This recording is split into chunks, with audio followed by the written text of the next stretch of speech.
Good afternoon and welcome to Glacier Bank Park for Pioneer League Baseball. My name is Scott Gladstone. So excited to have you along for the ride as today the Glacier Range Riders take on the Missoula Paddleheads in Game 3 of a 3-game series between these two squads from western Montana. Last night, Range Riders came up just a little bit short after just a flurry of runs, a small flurry of runs in the late going from the Missoula Paddleheads. While the Range Riders fought back in the bottom of the ninth, they brought the tying run to second base, but in the end, it was a 5-3 scoreline that was the difference between the Range Riders and the Paddleheads. Should be a great one again. It is Toy Story Day in the ballpark, so get ready to go into infinity and beyond for the next 9 innings as the Range Riders and the Missoula Paddleheads do battle. We'll have the starting lineups for you when we come back, and then we'll have first pitch soon enough. Don't touch that dial. Range Riders and the Missoula Paddleheads coming right up. Glacier Bank Park is just so beautiful. The absolutely stunning views, the facility that we have, we're just very fortunate. This is a place where people can gather throughout the community. The location of the park itself is centrally located within the valley, and as such, it keeps everybody coming from all the different municipalities throughout the valley, and really it's just a hub for the community to meet. My favorite thing about coming to the ball field is seeing old friends, seeing the beautiful complex, and the staff, how friendly they are. They greet us with friendliness, and the seats are awesome. We also get to connect with folks as far away as Boston that are here on vacation that actually want to come to a ballpark because I talk them into it because that's how special it is. So we come to socialize. We love our group and we just have a really good time. Of course, we like watching the game too. And we like to win.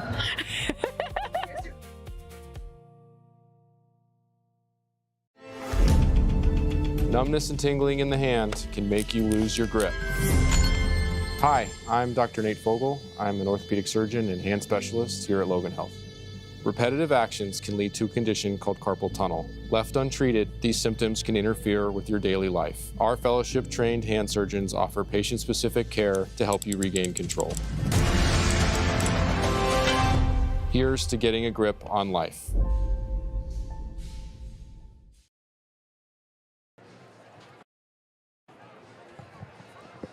Well, welcome back as the Glacier Range Riders and the Missoula Paddleheads about to get going. Let's go over the starting lineups for today's game. First for the home side, the Glacier Range Riders. It's Kyle Ashworth earning the leadoff spot with an on-base percentage right now sitting at .580 for the right fielder. Logan Beard will bat second, Carson Hornung third. The middle three is Jake Millen, Donovan Ratfield, and Tommy Rover. The bottom three is Jacob Steele, J.D. McLaughlin, and Andrew Collins. Drew Collins, I guess what he is usually called. Drew Collins rounds out that starting 9. On the other side, it's the Missoula Paddleheads starting lineup, led off once again by Will Bermudez. Nick Klemp bats second, Enzo Apodaca bats third, Casarella fourth, Tyler Stone fifth, Josker Feliciano, the catcher, is sixth, Michael Kazuski, Jeremy Piotkovich, and Leighton Berry, the starting 9. Starting pitcher is Luke Weschler. Weschler will get his first start of the season after having a 15.43 ERA at this point. We'll take a quick break, and when we come back, we will have the national anthem and first pitch from Glacier Bank Park. Don't go anywhere.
This is Johns Manville, built on experience, guided by people who believe every detail matters. We manufacture commercial roofing systems with purpose, combining performance, protection, and long-term reliability. From the science behind our products to the trust earned on every job, we focus on what lasts and what comes next. Steady leadership, proven performance. Johns Manville Commercial Roofing Systems.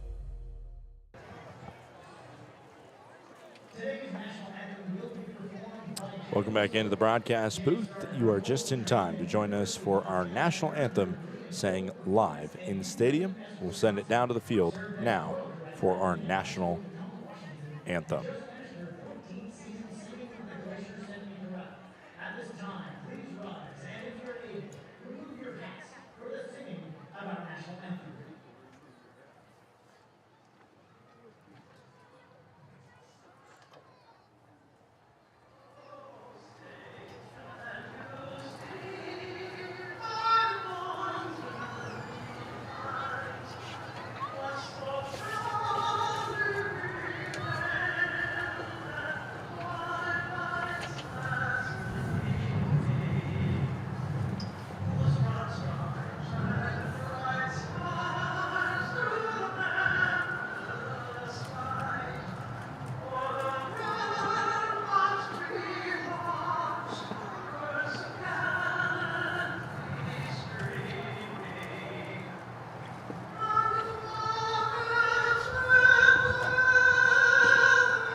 Our national anthem sang live in stadium.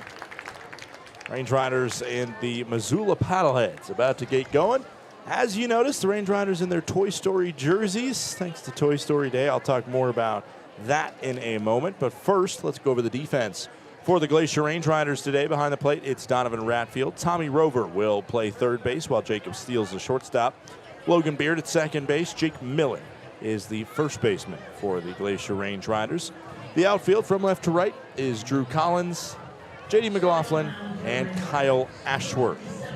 A speedy trio in the outfield as Evan Langston gets the start on the bump for the Glacier Range Riders. Last start was on Tuesday, where he pitched very solid versus an Oakland Ballers squad that just kept giving him weak contact. Only 2 strikeouts in 6 innings for Langston, but he kept on cooking and gave the Ballers the first loss in the eventual sweep against the Range Riders. Finally, the Ballers are back in the win column after near another disaster for Oakland, but maybe more importantly, they just got their best starting pitcher, Gabe Tanner, picked up by the White Sox organization, so they will be still kind of grasping for straws, trying to figure out what they're doing, as Langston on the season, a 6.14 ERA, 2 wins, 1 loss. He has 10 strikeouts in 14 2/3 innings, 3 walks. He's not a punch-out pitcher, but if you are going to get yourself out, he is going to let you. Langston started his career at the University of Colorado Springs, finished it up at Western Carolina with the Catamounts. Reminder of the starting lineup for the Paddleheads. It's Bermudez, Klemp, Apodaca, Casarella, Stone, Feliciano, Kazuski, Piotkovich, and Berry. There's a lot of syllables in that starting 9, I'll tell you that much. Klemp and Stone, the only 1-syllable names. But I guess the Range Riders only have 2 1-syllable name guys as well, Beard and Steele. There's a lot of 3 and 4 syllables, it feels like. Will Bermudez leads us off.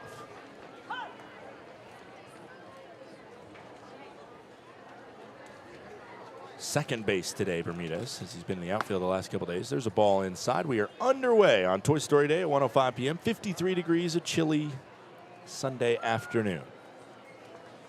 1 ball, no strikes.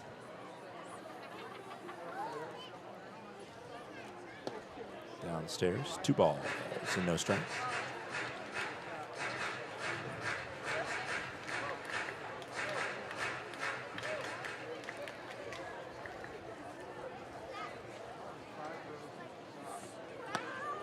There's a strike into Bermudez.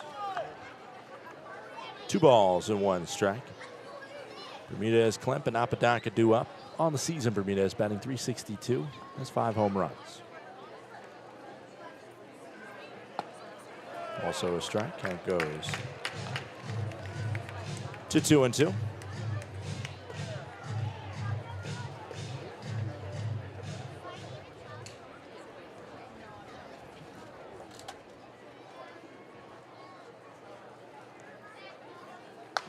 Two is just hit foul.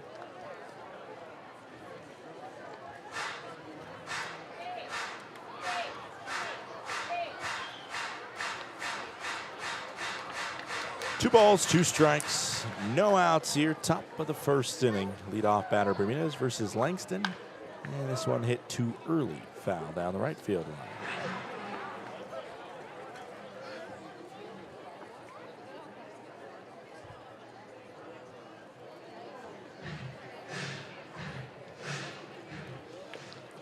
Two once more. Pitch comes in. Below the zone. It's a pretty good pitch. It nearly scraped the bottom of the zone as Langston on the throwback didn't get that one clean. Donovan Ratfield, the catcher, once again for the Range Riders. 2 ball, 2 strike pitch. Actually, scratch that. 3 ball, 2 strike pitch. Langston into Bermudez. Into left field. One hopping to Drew Collins for a leadoff single. Didn't hit it hard, just enough.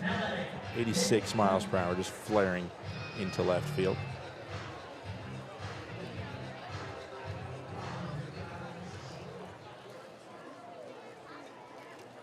Up steps Nick Klemp, the catcher for these Paddleheads. Not today, but he is a catcher. Fouls off the first pitch, gives a souvenir away.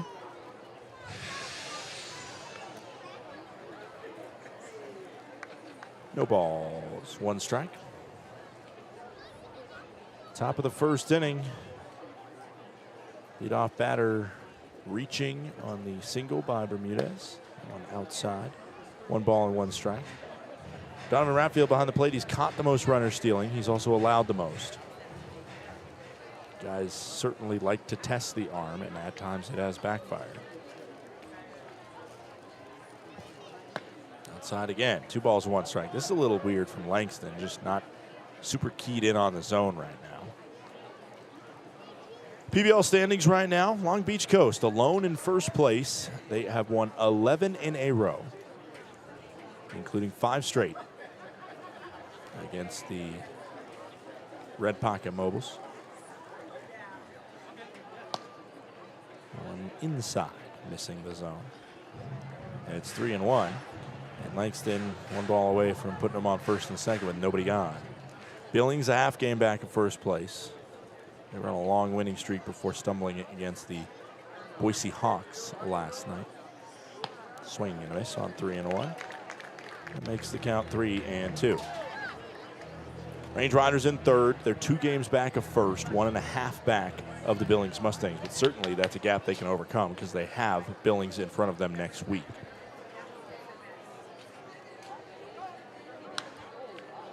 Late swing.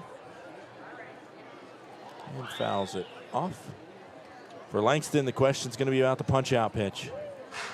Can he find a way on a 3-2, like he just had with Bermudez, to send down a guy like Klemp? 3-2 pitch in from Langston with Bermudez on first. And it's ball 4. And it gets by. A walk.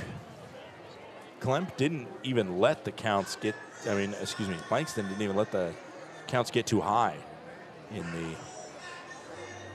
Tuesday matchup he had with Oakland. And maybe it was the Ballers that didn't really let them get high. They were swinging early and often, more often than not, getting themselves out. Apodaca now stepping to the plate with 2 on. In the zone. It's a nice pitch from Langston, who slows it up a little bit at 89.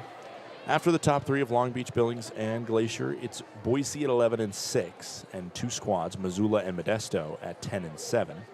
Ogden, the final squad, with a winning record at 9 and 8. And as this one's hit to second, the throw will come for 1, and there's no throw to first. Good job to at least get one of the runners on the base paths there, especially on an awkward little trickler. Apodaca clearly has used that as a specialty. He has not hit the ball hard at all this week, but he has reached on a numerous amount of infield singles. Even that probably would have been a tough play to try and get him at first. Not routine, I should say. 6'4" fielder's choice in your scorebook. Up steps Xavier Casarella. Count goes to 1-0. After that one misses below the zone. There's 5 squads in the PBL with losing records. Yuba Sutter, the 2024 champions, are 8 and 9. Formerly the YOLO High Wheelers. And then they were the Yuba Sutter High Wheelers, and now they're the Yuba Sutter Freebirds. The next year there'll probably be something else, if the trend continues. The 1-0 into Casarella. Also missing, 2-0. Oakland Ballers are 7 and 10. The Great Falls Voyagers are 5 and 12, and with 1 win each. The Idaho Falls Chuckers 1 and 15, and the Red Pocket Mobiles 1 and 16. Chuckers on a 10-game losing streak. Red Pocket has lost 8 in a row. Foul ball by Casarella. Red Pocket sitting 13 games back of first place. That means 12 and a half games back of a playoff spot right now. And both them and Idaho Falls could be on pace to be eliminated from playoff contention the quickest I've seen.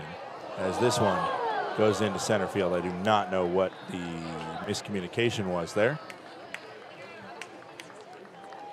As it's a stolen base and an E2 to score the run in Bermudez. Called strike makes the count 2-2, I believe.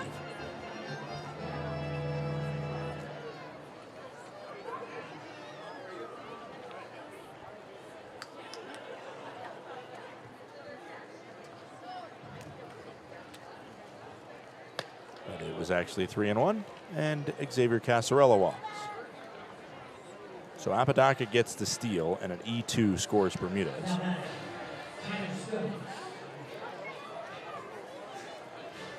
As Tyler Stone takes his spot on the plate. 1-0 thanks to an error right now. But it would have been bases loaded with 1 out, even if that missed throw wouldn't have been made. Apodaca, that was his 8th steal of the season, leads the squad. Michael Kozuski is second, 6. Tyler Stone sees a first pitch that misses, and right now, just missing his spot is Langston. If he's able to key in on the edges of the zone, he can dominate to the tune of weak contact. But right now, he is all over the map, as it was 1 single against him. And other than that, 2 walks and an error. Makes for the fielder's choice in there have compounded to the tune of 1 run and more danger in front of the Paddleheads. 2-0. Foul scrape. That's a good pitch on 2-0 to get him to foul off. 2 balls and 1 strike, 1 out, top of the first inning.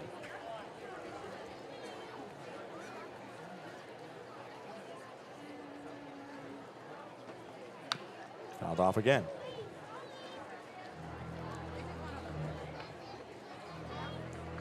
We're at 2-2, the count. Apodaca on second. Casarella on first. The 2-2 pitch into Stone. Swung on out to right center field, and it will two-hop to Kyle Ashworth and score. Apodaca, it is 2-0 off the RBI single by Tyler Stone.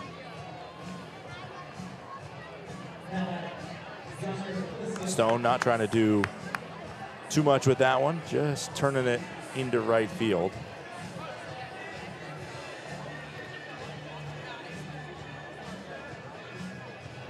As Feliciano, I believe, could not get the weight off his bat there. Langston goes behind the mound to tie his shoes. Everybody takes a moment. There's, I believe, rain falling. It almost looks like snow, like a lone snow flake, I guess, kind of chunk almost, falling like just in my field of view like every once in a while. It's very unique weather we have here in the Flathead Valley continues. Once again, Langston behind in the count 2-0. Feliciano, .333 batting average. 1 home run, 8 RBIs.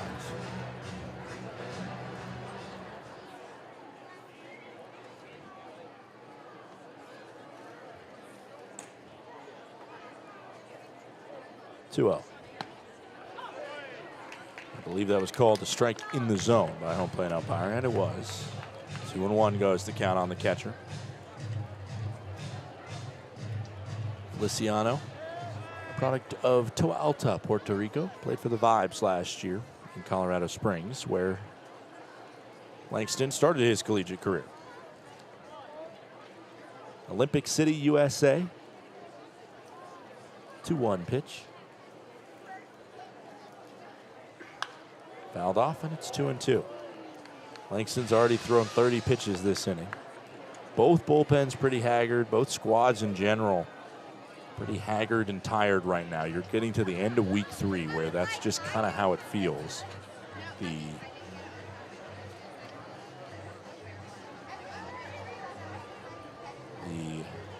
tiredness just starts to set in. Off day will be much appreciated for both tomorrow. 2 balls, 2 strikes, 1 out. Top of the first. Outside. 3 balls and 2 strikes. Range Riders in franchise history closing in on win number 200.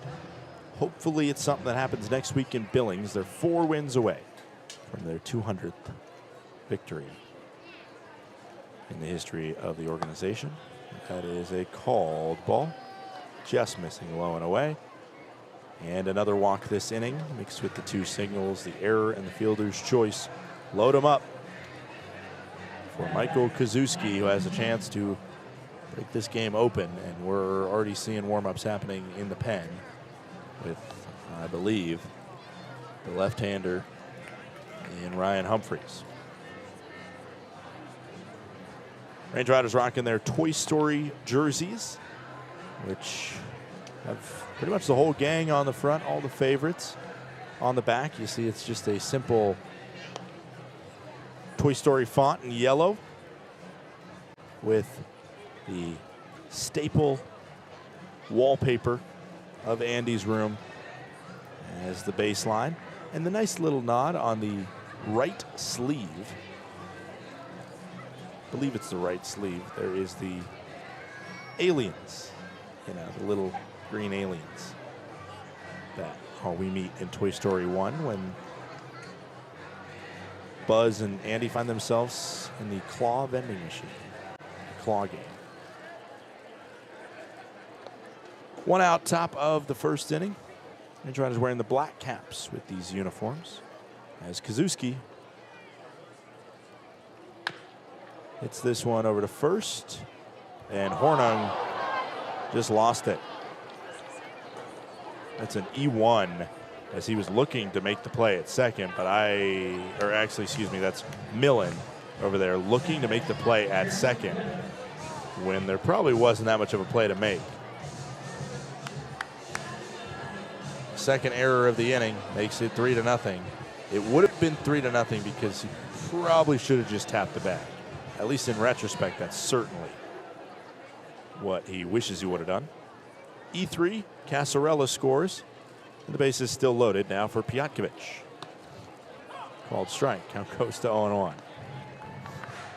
Range Riders have had these innings usually in the later part of the game, 6th, 7th, and 8th innings, where everybody's just decided to make a mistake, and the starting pitching has struggled to find the zone as well. That's usually how their games have been lost.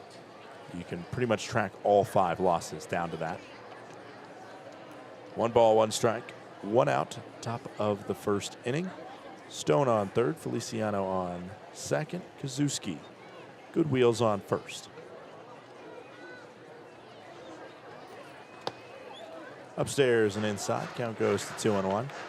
The most difficult thing on that play, too, is that Millen probably could have had a decent chance to make the play at home. Xavier Casarella is not the fastest guy.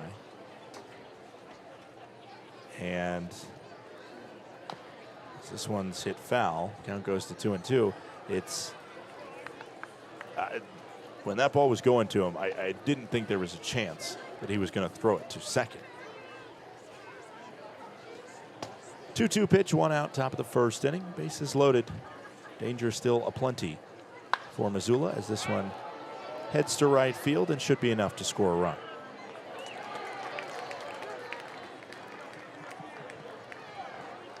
Four to nothing goes the scoreline. Sacrifice fly by Piotkovic. Kazuski stays put at first. And Leighton Berry will come to the plate as all 9 batters face for Missoula. Range Riders offensively, do not count this out of it. They are up against a pitcher in Weschler who has allowed 8 earned runs, 11 runs total in 4 2/3 innings. As Kazuski's running, and a foul scrape makes the count go to 0-1. Of course, it was last night when Jaron Jackson had a get-right game, an 11.5 ERA. And great time to tie your shoe if you're Kazuski.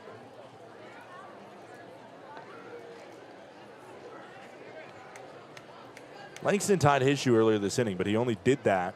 He retied it when Feliciano needed an extra minute to get the weight off. But it feels like as this broken bat flare goes into shallow center field, it is down for a base knock. RBI single, 5-0. Feliciano across. Got him in the right spot, broke the bat.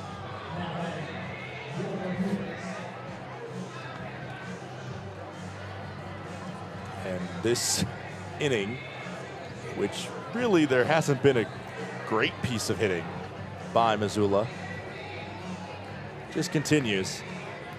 And the man who led this one off with a slow looper into left, Will Bermudez to the plate.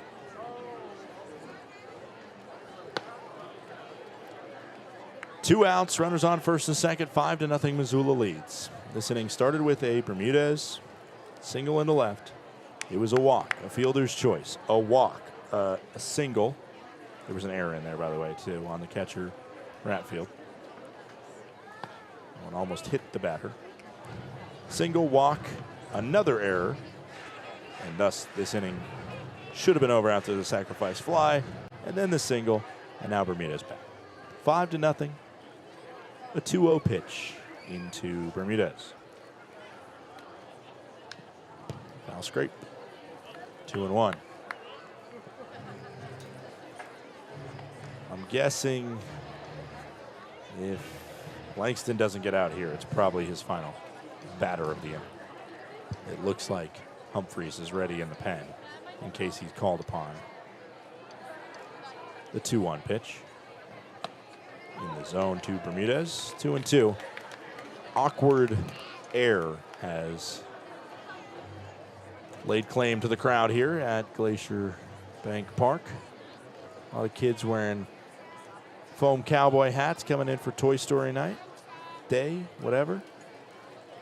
The 2-2. Swing and a miss. Langston does get out of it. There was a handful of unearned runs in a long first inning, and now a deep hole to overcome. Range Riders trail 5-0 as we head to the bottom of the first.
Welcome to Magoo & Company, a third-generation family-owned business nestled in the heart of downtown Whitefish. We offer a dazzling array of diamonds, ethically sourced Montana sapphires, and captivating custom designs that capture the essence of Montana's natural beauty. From jewelry design and appraisals to cleaning, repairs, and gemologist consulting, your satisfaction is our priority. Experience the magic of Magoo & Company and discover the perfect piece to celebrate life's special moments.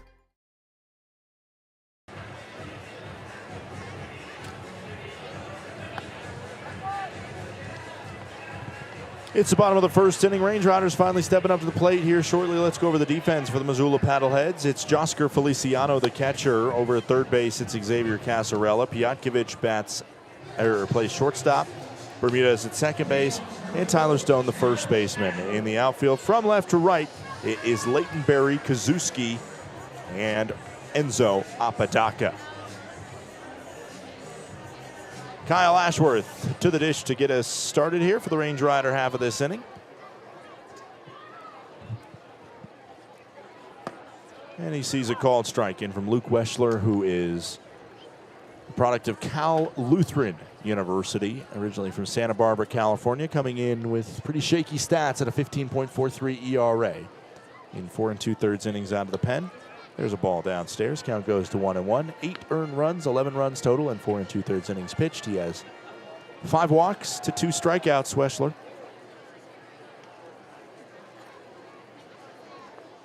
The 1-1. Call the ball. 2 balls and no strikes. In that last inning, it was 5 runs on 3 hits and 2 errors by the Glacier Range Riders. Call the ball there. Count goes to 3-1. So Weschler can't key in on it. Originally from Santa Barbara, California, standing 6'2", 185 pounds. 3-1. In the zone. Upper 80s, it looks like. 3 balls, 2 strikes. No outs here, bottom of the first inning. Payoff pitch into Ash, and he reaches again. Ashworth, an on-base percentage of .580 and going up.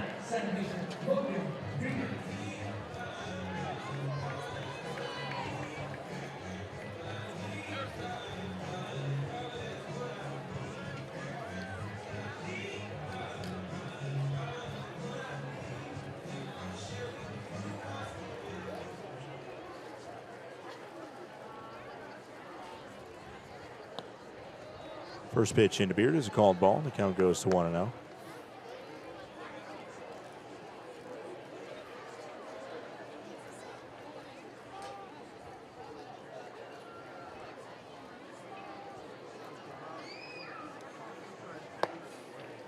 There's a ball as well. It's 2-0.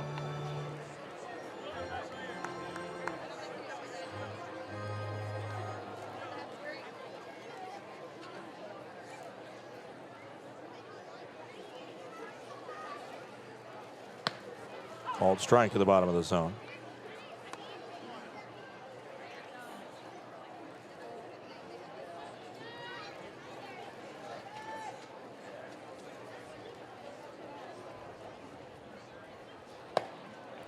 Swing and a miss.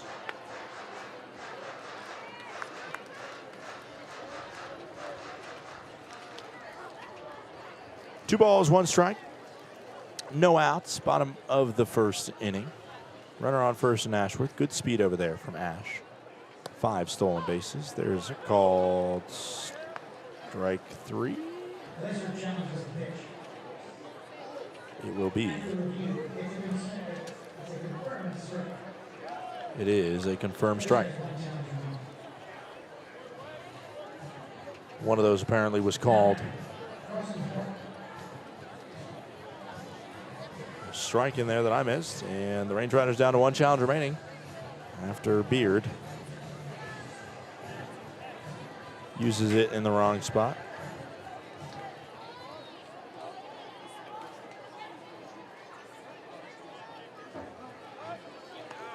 Pickoff attempt over to first base for Logan Beard. That's his 25th strikeout of the season, second on the squad.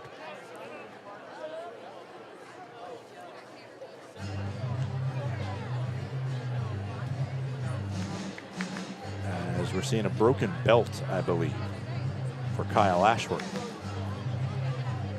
He's going to switch out his belt with first base coach Jackson Murphy.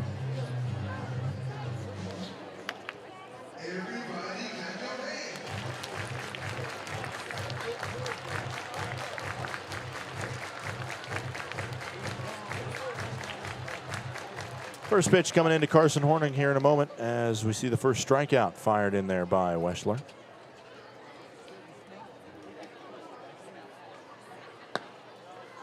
Below the zone, 1 ball and no strikes.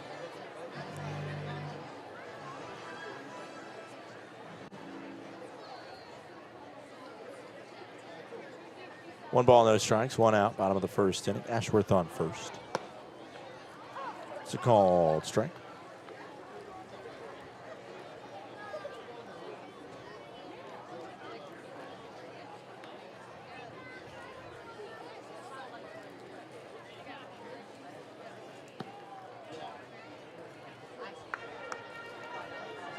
Misses. It's 2-1.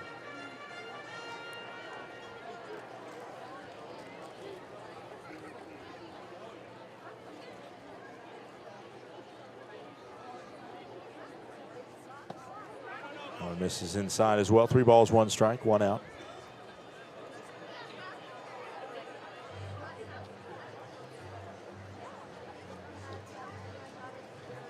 Every inning, I'm going to ask you a Toy Story trivia question in honor of Toy Story Day. Hopefully, you've at least seen one of the films back at home. They're listed. It's ball 4 and another walk issued. 2 on, 1 out for Weschler. First question as Jake Millen comes to the plate. In terms of Toy Story trivia, we got in the movie Toy Story, what color, and this is mostly, I mean, this you would have known it probably from Toy Story 1. What color is Andy's cowboy hat?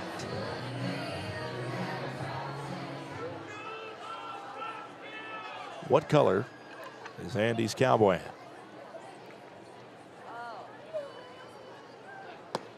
Called strike at the bottom of the zone to Jake Millen. You can see it clearly displayed in the first film when he's playing with Woody right at the beginning of the first movie. As the most popular Toy Story song, You Got a Friend of Me, plays.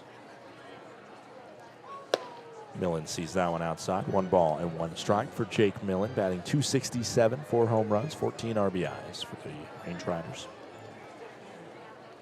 If you're sitting at home and you said red, that is correct.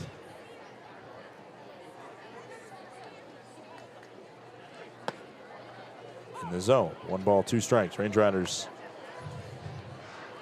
have not swung the bat very much in this contest. That's not what they do in general. They hold it on their shoulder and they make you fire it. Swung on, lifted to left field, curling in, and making the grab is Berry for out number 2. Range Riders first and second with 1 out. Now 2 outs. Donovan Ratfield stepping to the plate.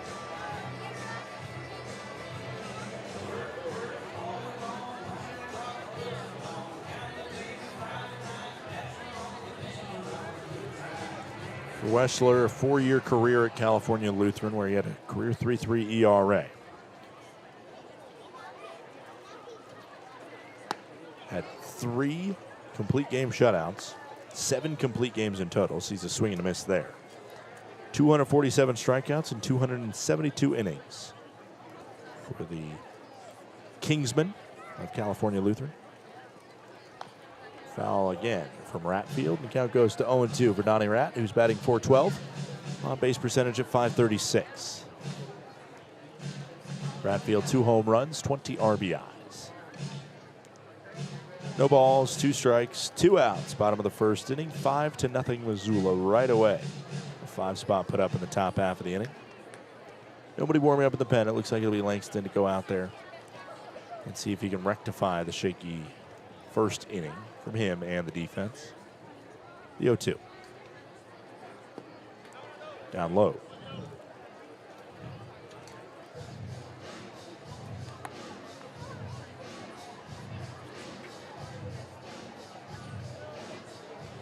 One ball, 2 strikes, 2 outs. Ashworth on second, Horning on first.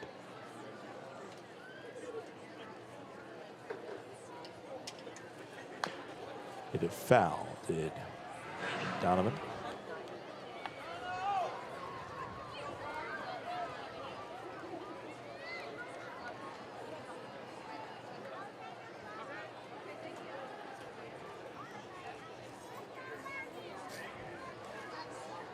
One ball, 2 strike, 2 out pitch with 2 on once again. This one over to first base where Tyler Stone falls to the ground and makes a nice grab. It's 88 off the bat and a line out to first. We head to the second. It's 5-0.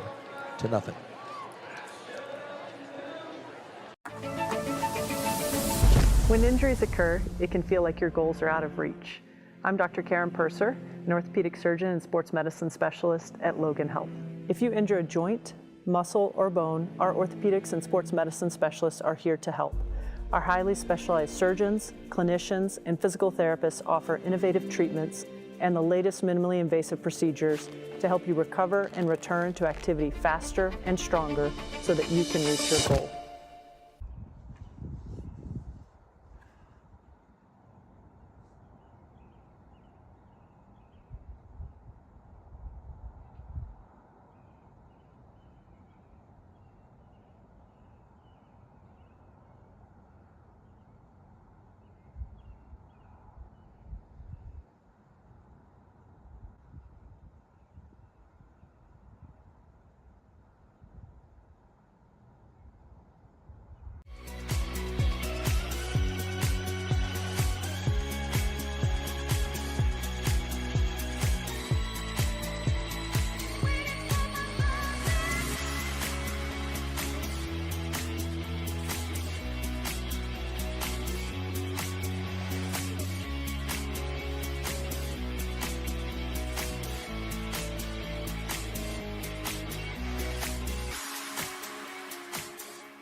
It's the top of the second inning. Langston back out there for another warm-up pitch. One more. Let's try and start this inning a lot better than the last one with a single and a walk, spelling a ton of trouble. 5-0, a Missoula lead in the early going. Langston, 45 pitches thrown in that first frame. Nick Klemp to lead us off, 2, 3, and 4 in this second inning. Klemp, Apodaca, and Casarella. Klemp 0 for 0 with a walk.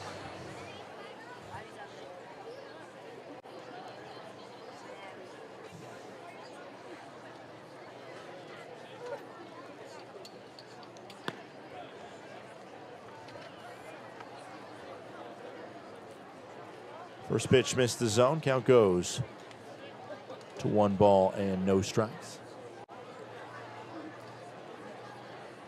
This one hit on the ground towards short. Jacob Steele to it. And fire into first for out number 1.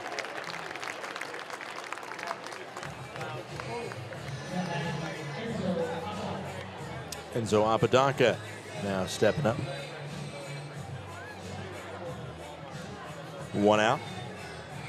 Second inning, Apodaca over 1. Reached on that fielder's choice. And then when he stole second, the first run scored on the E2. Calling the strike. Challenge. And he's going to lose it. That was a less than wise challenge.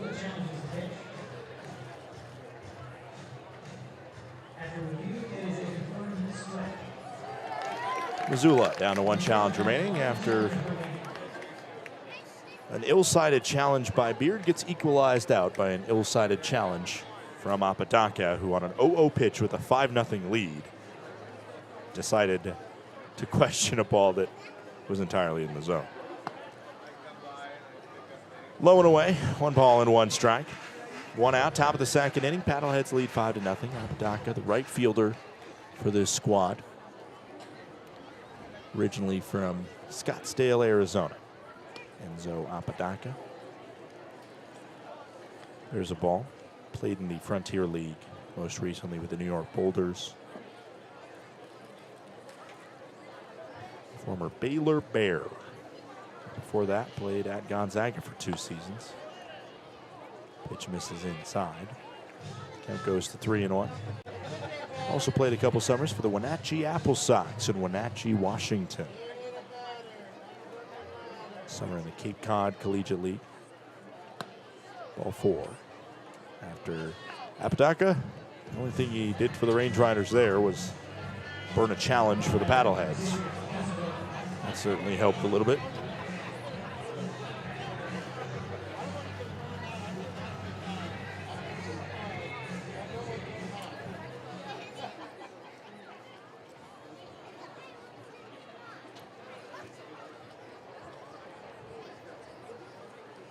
First pitch into Xavier Casarella is called a strike. Casarella 0 for 0. He has a walk.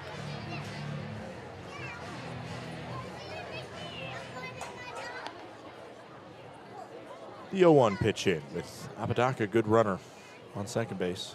Swing and a miss by Casarella, who comes up empty. Scored a run, did Casarella on the E3 by Jake Millen at first.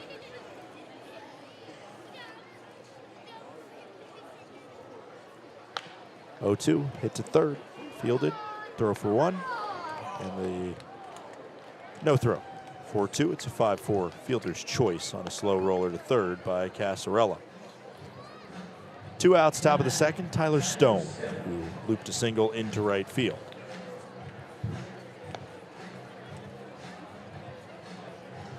As you're seeing, just not enough time to turn this one into a double play.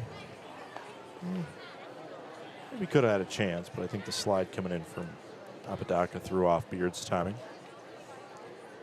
2-out pitch into Stone, who hits it up the middle, fielded by Steele, who will tap the bag himself for out number 3. A fielder's choice.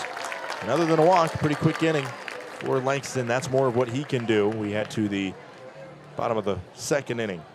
5-0 Missoula.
1858, one man's ingenuity sparked a legacy. When Henry Ward Johns set out to rethink roofing, he built something that would last. That spirit carried forward in 1901 when Johns joined forces with Charles Manville, creating Johns Manville. For more than 160 years, through challenge and change, innovation and resilience have defined who we are. Today, backed by Berkshire Hathaway, Johns Manville is trusted in the commercial roofing industry with systems built to perform.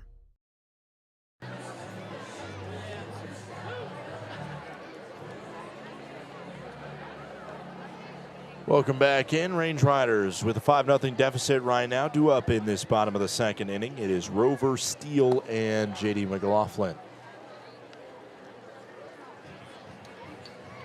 Rover steps up to the plate to start us off. Rover, 281 batter. Steele, 271.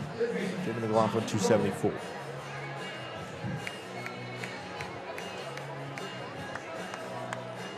The next trivia question here on this Toy Story Day. We're doing it every bottom of the inning. It's another softball, just like what color was Andy's hat, which was red. That was our first question, or our first inning answer. This one's another softball. If you remember the OG Toy Story, who is the main antagonist in the first Toy Story movie? Rover down the right field line. Will it stay fair? Yes, it will. Rover will head into second base with a stand-up double.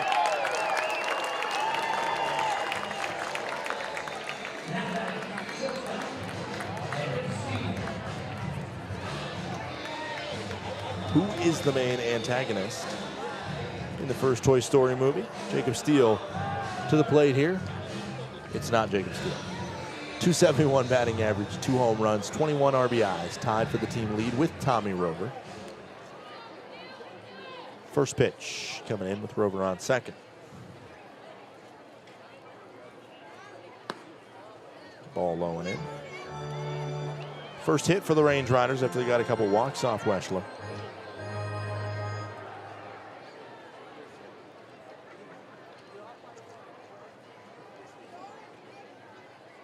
Hopefully you know what an antagonist is. As this one sky high to right field. Playable. As Rover will head to third base, it'll be cut off. Fly out from Steele, but Rover advances 90 feet, so not unproductive from the Range Riders shortstop. As up comes J.D. McLaughlin. The answer of the main antagonist in the first Toy Story movie is Sid Phillips. Sid.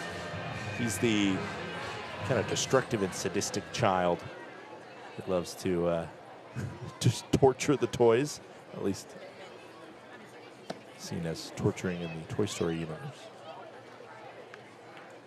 And they end up in Sid's room and must escape. To get back to Andy's. This one swung on out to left field. Caught in left. The throw will come to the plate and not in safely. It's a sacrifice fly by J.D. McLaughlin. 5-1, Range Riders will not be shut out today. After J.D. McLaughlin steps up and does a job. It's a great job by J.D. there.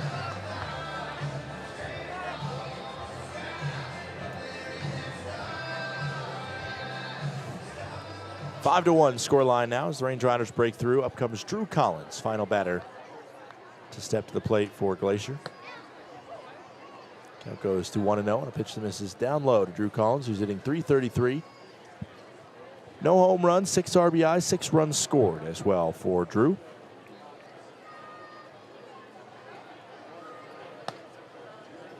That one determined to be a strike despite missing below the zone by quite a bit. Good frame by Feliciano behind the plate. The 1-1 pitch. Hit on the ground. Grabbed in the throw. The first is in time by Bermudez to get out the speedy Drew Collins. We head to the third as a sacrifice fly by McLaughlin cuts into the shutout. It is a 5-1 Missoula lead.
Numbness and tingling in the hand can make you lose your grip.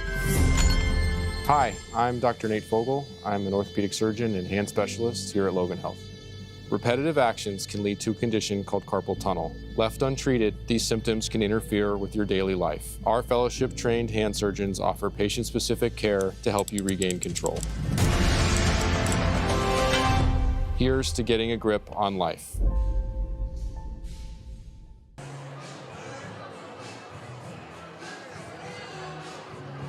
Top of the third inning here in the Flathead Valley.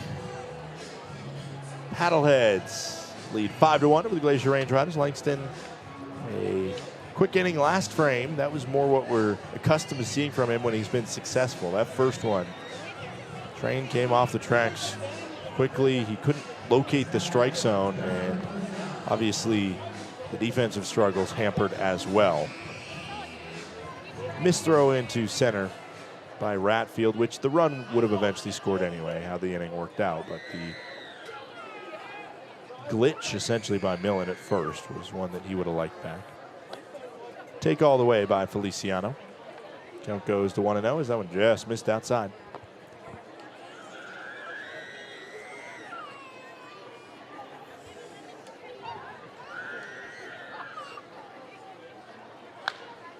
And he hits this one into left center field.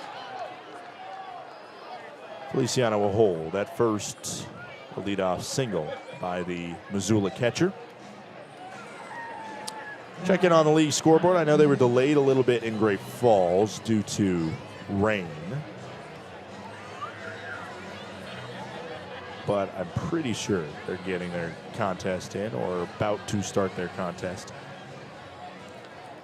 Modesto leads Yuba Sutter 6-0 in the bottom of the 6th inning. Battle between the two California squads. There's a ball outside. Count goes to 1-0 on Kazuski. Billings leads Boise 3-1 right now. That's a clash between two of the top squads in the PBL. Range Riders and Mustangs certainly will be the series to watch next week,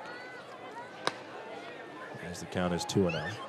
Ogden, Idaho Falls about to get going, as with Red Pocket and Long Beach. Always interesting on these Sundays to look ahead, kind of see what series next week will be the ones to watch. Ball 3. Great Falls and Ogden, I don't expect a lot on that one from Lindquist Field. Ogden, on paper, should be able to take care of business against Great Falls in the majority of those games, especially at home. 3-0 pitch. Ball 4, and a 4-pitch walk with nobody out. Range Riders and the Mustangs certainly are going to be the series of the week. No matter what happens today, if Glacier can come back, that'd be great, but still, they would have been coming off their first series loss of the year, as this series is already decided in favor of Missoula. So it'll be kind of the first get-right moment for the Range Riders against a Mustang squad who, no matter what happens for them today, they're probably still going to feel pretty hot. And they play well in that home ballpark.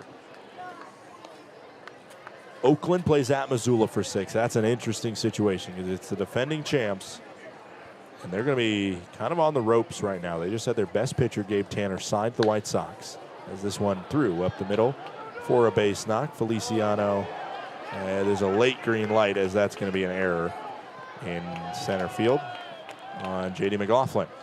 It will be 6-1 off the non-RBI single by Piotkovic. Feliciano scores on the E8, and Kazuski goes first to third as the call to the pen is made by Todd Pratt. Runners on the corners, no outs, 6-1. As of right now, it's another unearned run against Langston on the third error of the contest by the Range Rider defense. In the Potato State next week, it'll be Idaho Falls versus the Boise Hawks. On paper, that is going to be a messy one because Boise looks pretty good and Idaho Falls looks to be about as pedestrian as it gets. Red Pocket will play at Yuba Sutter.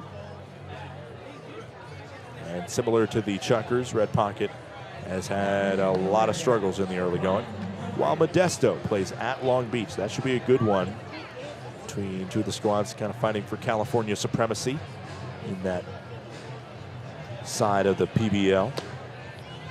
Sometimes we get a switch up of opponents at the midweek, but it looks like everybody is playing their opponents for all 6. It's a true 6-game series all week long for everybody. Ryan Humphreys comes in to pitch for the Glacier Range Riders, taking over for Langston, who only gets through 2 full innings.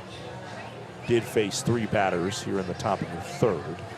Humphreys, a certainly unconventional pitching style, raises his elbow all the way up near his ear, basically, like he's about to shot put it, and then ends up firing it overhand with that left arm. On the season for left-hander in Humphreys, he has a 5.06 ERA. Control has certainly bitten him a couple times. 9 walks in 5 1/3 innings. A number that is way too high. He's only allowed 1 extra base hit, and opposing batters are hitting 188 against him.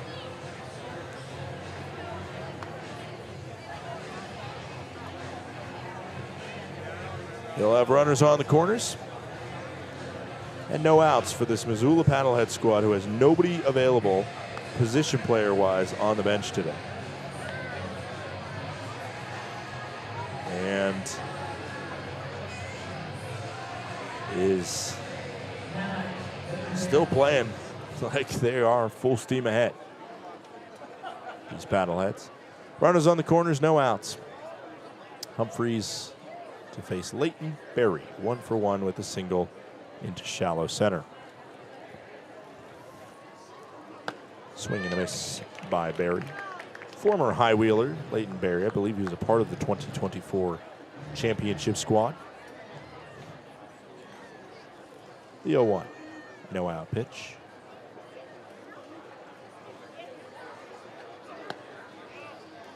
One ball, 1 strike.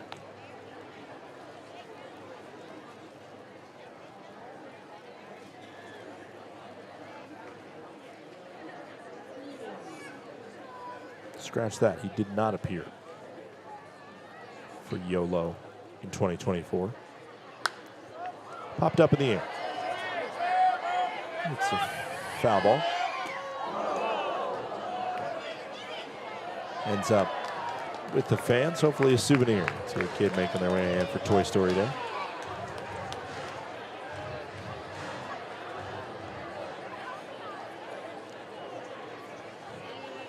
For Langston, just 1 strikeout for him.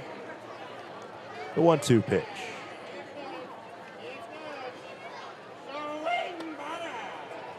Up and away, Ratfield able to grab it. 2 balls and 2 strikes. Kazuski on third, Piotkovich on first.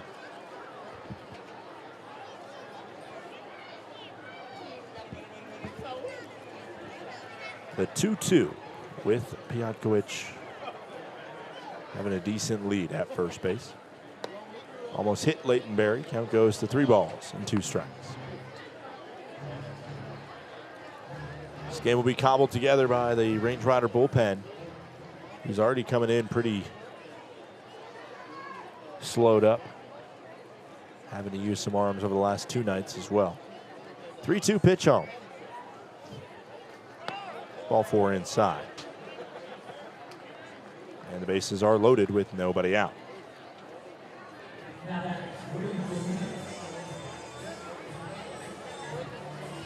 Tenth walk of the season issued by Humphreys there.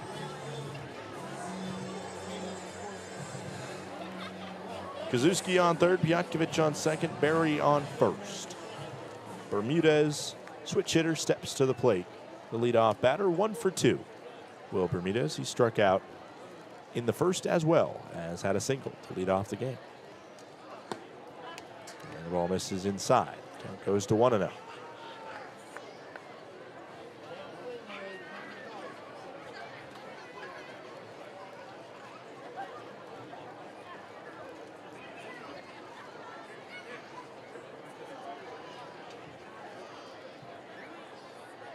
Upstairs, 2 balls and no strikes. Krasuski now on third with good wheels. Pionkovic also can move on second. Askenberry. Pretty good crew speed-wise on the bases for these Paddleheads. 2-0 pitch. And it hit him. HBP will send a run home. RBI for Bermudez. 88-mile-per-hour fastball up and in.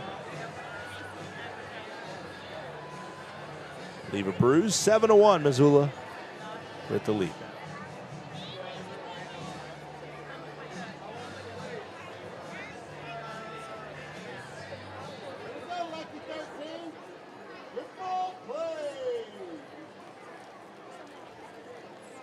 Up comes Nick Klemp, who is 0 for 1 with a walk.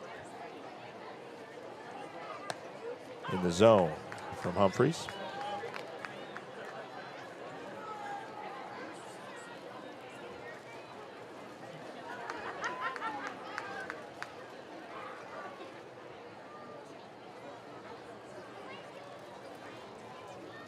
A 1 pitch in.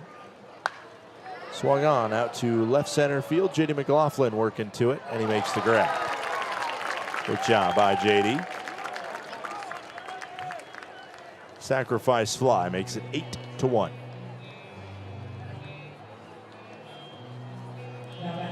There's a well-tracked ball. 373 feet, came off the bat pretty clean for Klemp.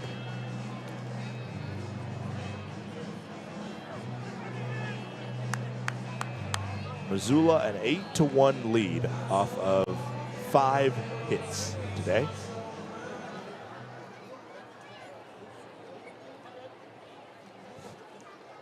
Range Riders scored their 1 run thanks to 1 hit. Double by Rover. And then 2 tag-ups on fly balls. Ball up and away to Enzo Apodaca, who is 0 for 1. Grabbed into a fielder's choice, and he walked. 1 out now, top of the 3rd inning. I believe that closes the book on Langston, who goes 2 innings and allowed 8 runs, 5 of them earned, and 5 walks to 1 strikeout. The thing that you could usually get from Langston was that the walk number would be low, even though you'd also have a low strikeout number. 2 balls, no strikes, 1 out, top of the 3rd inning.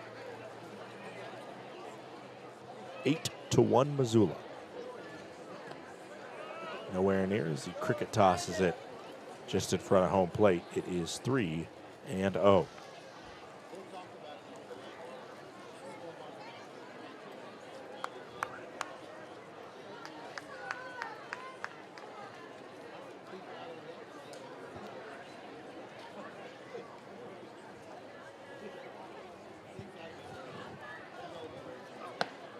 Get me over strike in the zone. 3 balls, 1 strike.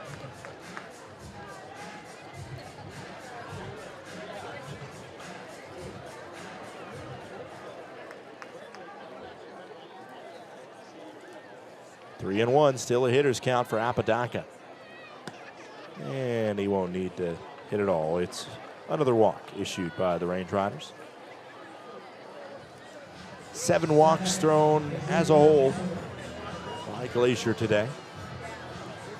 2nd by Humphreys after the 5th by Langston, and it was a pitch that was never going to hit the zone. Apodaca not fooled at all. Xavier Casarella, with the bases loaded, steps in. Called strike.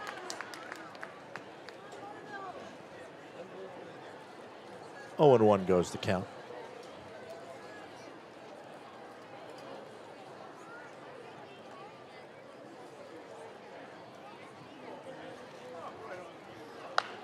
This one down the left field line. It is a fair ball. Just fair. 2 across for sure. And a green light as Apodaca charges home. The throw will not be in time. It is safe at the plate. 3 RBI double by Xavier Casarella. And that makes the score now 11-1 Paddleheads. The Range Riders, pretty much all the way through, have kind of laid an egg in the first 3 innings of this game. 11-1. Casarella on second.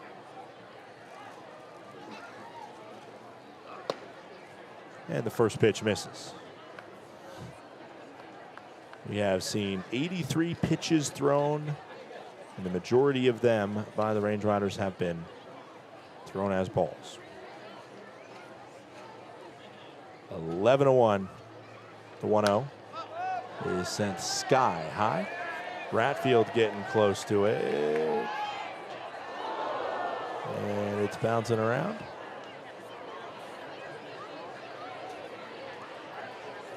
And a fan somewhere grabbed it, I think. It's a foul ball. An exciting one for the fans in the ballpark. 1 ball, 1 strike, 1 out. Runner on second. This one flared up as well. Another opportunity for the fans.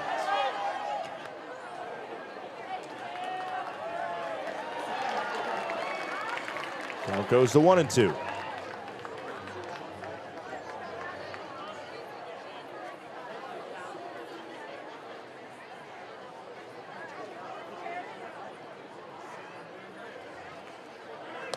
Swing and a miss.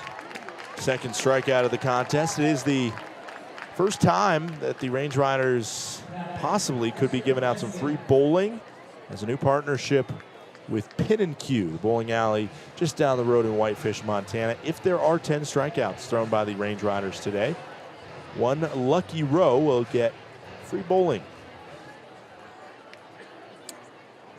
Ways to go in terms of that department for the Range Riders to get to 10. Called strike. Count goes to 0-1. 11-1 contest here. 2 outs, top of the 3rd inning. After a 5-run first by Missoula, it's a 6-run third by the Paddleheads, at least. Casarella, the only extra base hit of this inning, as it's 0-2 now.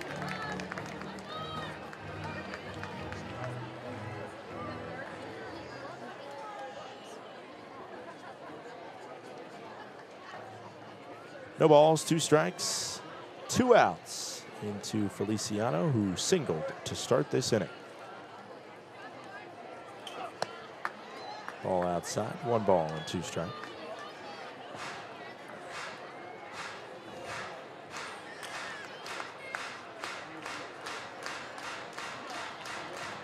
One, 2 outs. Casarella on second. Humphreys stands on the rubber and fires home. Low and away, 2-2.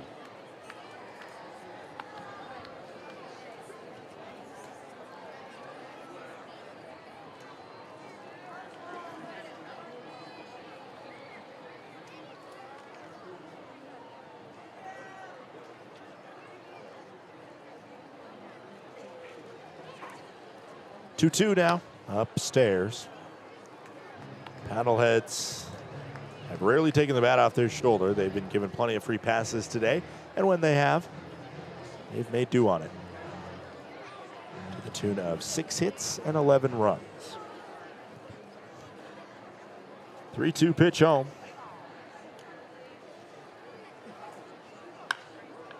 Fouled off.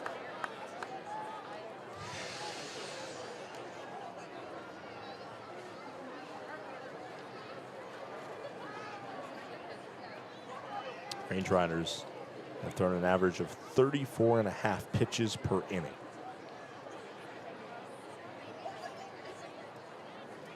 Three-two. 2-out pitch with a runner on second. Swing and a miss.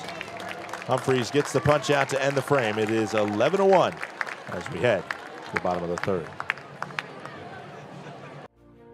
Thinking about where to host your next office event? Book the indoor event space at Glacier Bank Park. With a capacity up to 145 people, our indoor event space is a flexible, year-round venue ideal for accommodating receptions, conferences, and holiday parties. The spacious layout boasts impressive stadium and mountain views, providing the perfect setting for guests to mingle, network, and celebrate. Book your office party today at glacierbankpark.com.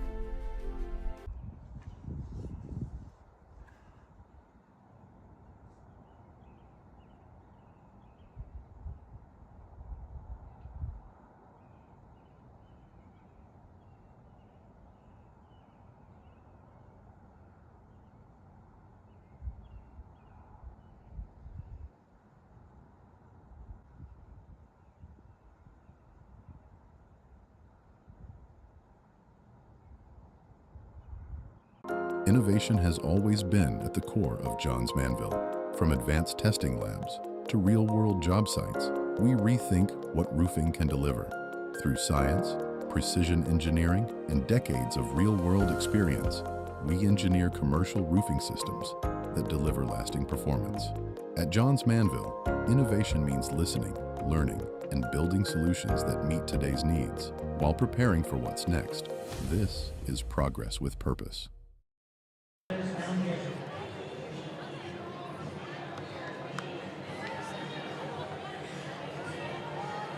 Bottom of the third inning, Weschler on 34 pitches. He will fire his penultimate warm-up. This Paddlehead squad is taking their time today. 11-1.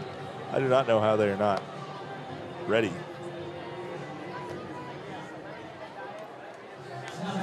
To go.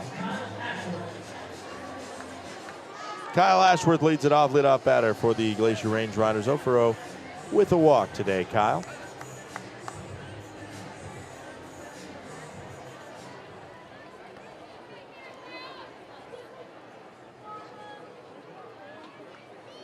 First pitch in to Ash in the zone. Count goes to 0-1 for the former Cal Lutheran product to the former Long Beach State product.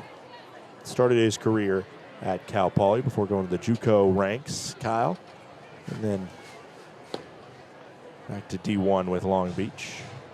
1-1 goes the count.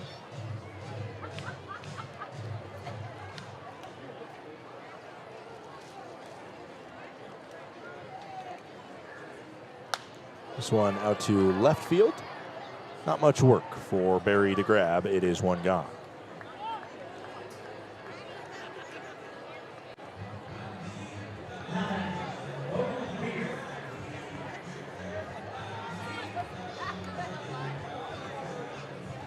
Logan Beard to the plate. Beard struck out looking on a call that he challenged in inning number 1. A ball there makes it 1 ball and no strikes on Beard.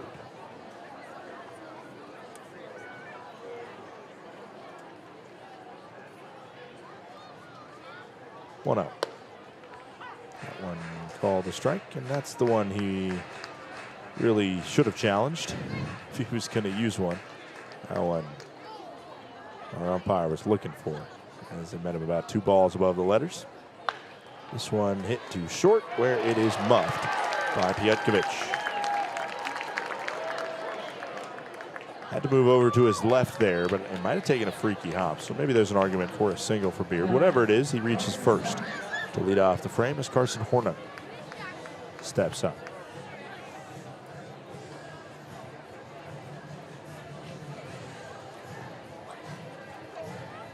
Carson Hornung, he walked in the first inning.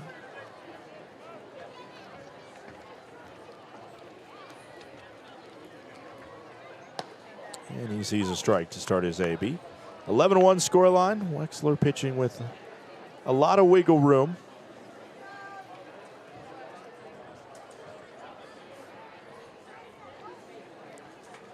The 0-1. Carried foul towards the fans. Popped on top of the roof. It was over top of my head. Not directly the roof right on. You know, it's all connected, the roof above me. Range Rider half of the inning. Let's do another Toy Story trivia question. So there's a swing and a miss and a 3-pitch strikeout of Carson Hornung. All right, let's test you on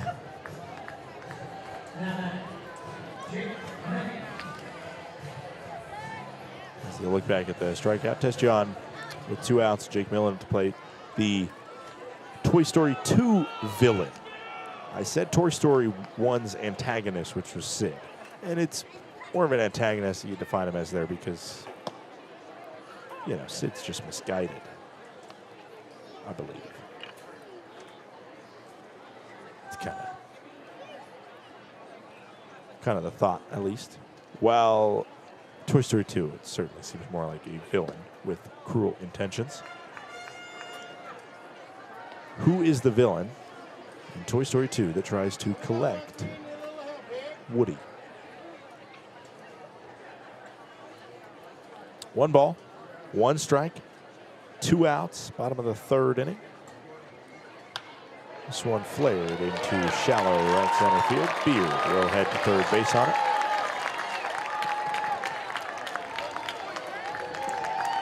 Bermudez just out of reach from him at 2nd base.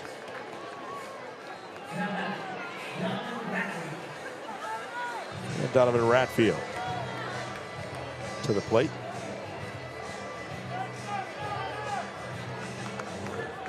Beard on 3rd, Millen on 1st, 2 outs. Ratfield, a RBI opportunity for him. Runner on 3rd, just 90 feet away in Logan Beard. Ball outside, lined out to 1st his last time up. The villain in Toy Story 2 is Al McWiggin. Al McWiggin's greedy toy collector. Wanted to add him to his collection. As the count goes to 2-0 on that one.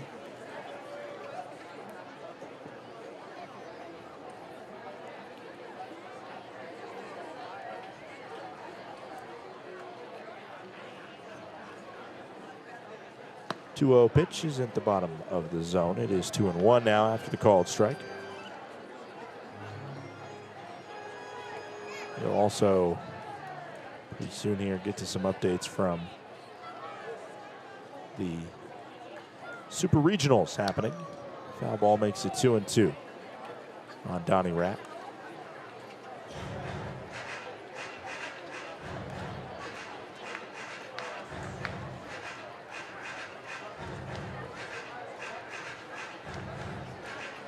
Two balls, 2 strikes, 2 outs, and 2 on in an 11-1 game.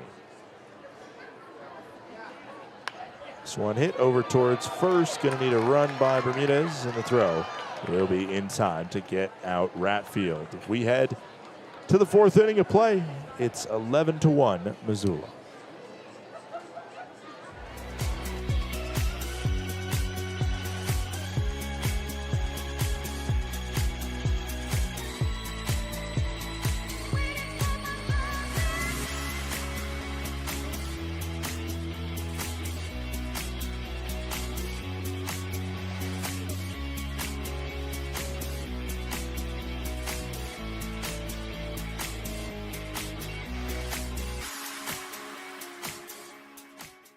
Welcome to Magoo & Company, a 3rd-generation family-owned business nestled in the heart of downtown Whitefish. We offer a dazzling array of diamonds, ethically sourced Montana sapphires, and captivating custom designs that capture the essence of Montana's natural beauty. From jewelry design and appraisals to cleaning, repairs, and gemologist consulting, your satisfaction is our priority. Experience the magic of Magoo & Company and discover the perfect piece to celebrate life's special moments. When injuries occur, it can feel like your goals are out of reach. I'm Dr. Karen Purser, an orthopedic surgeon and sports medicine specialist at Logan Health. If you injure a joint, muscle, or bone, our orthopedics and sports medicine specialists are here to help. Our highly specialized surgeons, clinicians, and physical therapists offer innovative treatments and the latest minimally invasive procedures to help you recover and return to activity faster and stronger so that you can reach your goal.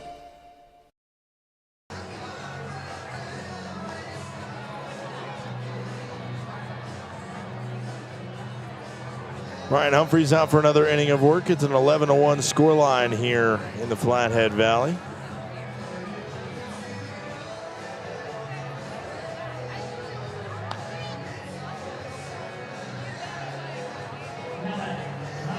Leading off this inning, Michael Kozuski steps to the plate.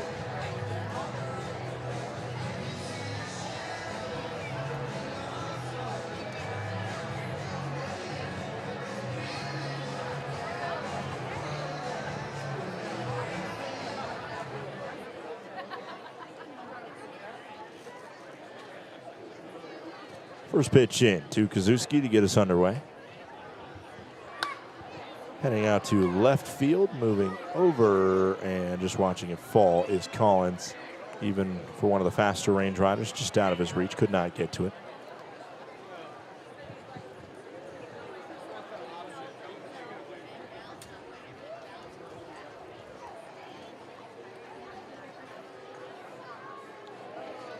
A 1 count on Kozuski, former Kansas Jayhawk.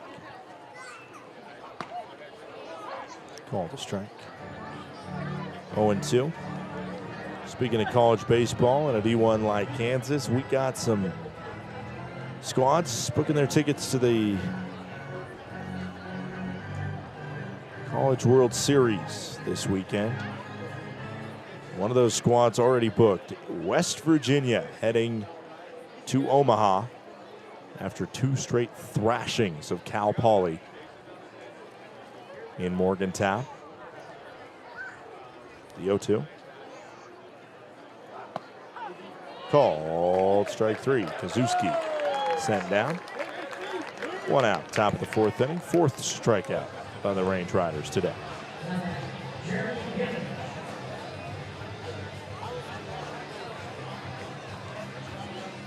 Piotkiewicz steps to the plate. Piotkiewicz sacrifice fly and a single, so he's 1 for 1. He played his college ball, Piotkiewicz, at East Stroudsburg University. Called strike there. Troy in the Troy Super Regional that they got to host down there in Alabama. They won 12-2 in game 1 over Arkansas Little Rock and 7-2 in game 2. So the Troy Trojans and the West Virginia Mountaineers each heading to Omaha. Ball downstairs, 1-1. In Chapel Hill, North Carolina, USC took game 1 over North Carolina. The Tar Heels fought back in game 2, so the decisive game 3 will be coming up, I believe, today. Down low, 2-1. Auburn ousted by Ole Miss. Rebels will play for the College World Series in Omaha. 2-1 pitch. Swing and a miss. Mentioned Kozuski just a second ago for Kansas. They're hosting a Super Regional in Lawrence. They lost game 1, and tonight they play game 2. Oklahoma, a 1-0 series lead in that Super Regional. 2-2 pitch. Down low. 3 balls and 2 strikes now.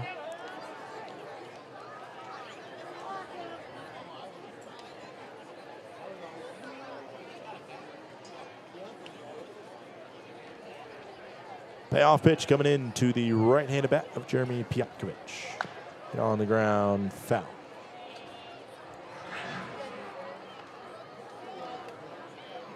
Down in Tuscaloosa, Alabama. It's a 1-0 series lead in the Tuscaloosa Super Regional for Alabama over St. John's. They beat St. John's 8-0 in game 1. 3-0. There are 3-2 pitches, ball 4 outside. Humphreys issues the walk. Piotkiewicz to first. And they're in the 2nd inning of game 2 in Tuscaloosa, 0-0 between the Crimson Tide and the Red Storm. Nice little battle of mascots with colors in them. Red Storm, Crimson Tide. What are you going to do? Which shade of red? Is it true red or are you going crimson? Layden Berry, 1 for 1. Fouls it off. Count goes to 0-1. Austin, Texas, playing host to the Longhorns versus the Ducks. Game 2 happens later tonight between Texas and Oregon. And just a few moments ago, I believe, the University of Georgia clinching their ticket to the to the College World Series. They beat the Mississippi State Bulldogs 13-12 in game 1 and 11-9 in 10 innings in game 2. Close battle between two SEC foes. And Georgia emerges the victor. That means 4 spots are booked to the College World Series. Ole Miss and Georgia appear each for their 6th time, while West Virginia and Troy make their men's collegiate World Series debut. Ball upstairs, 2 balls, 2 strikes. 1 out, top of the 4th inning. 11-1 scoreline. Missoula leads Glacier.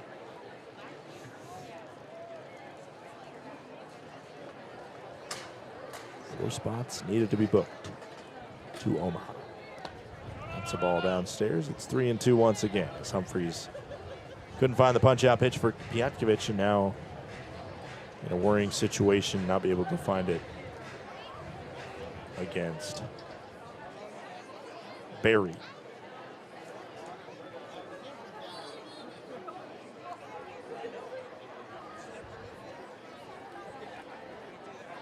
The 3-2. Swing and a miss.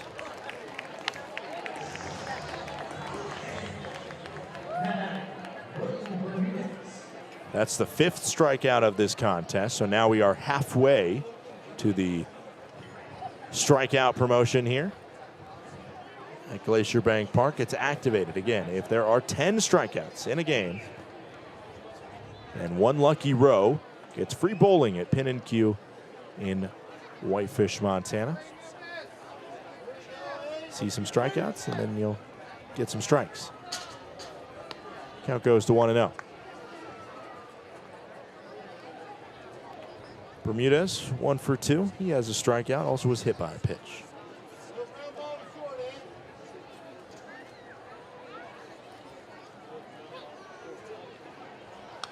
Fouled off by Bermudez. 1-1 goes the count.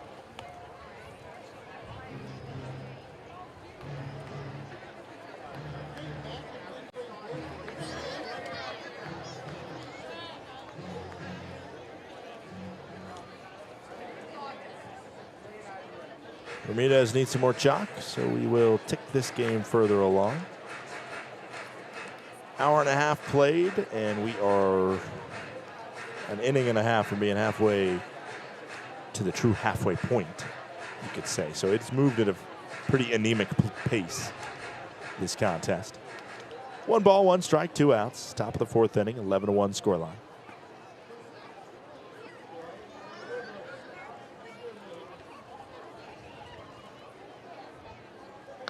And Bermudez gets hit again. 2nd time he's been hit by Humphreys.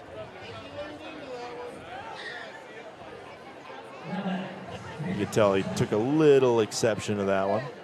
Another 88-mile-per-hour fastball that hit Bermudez.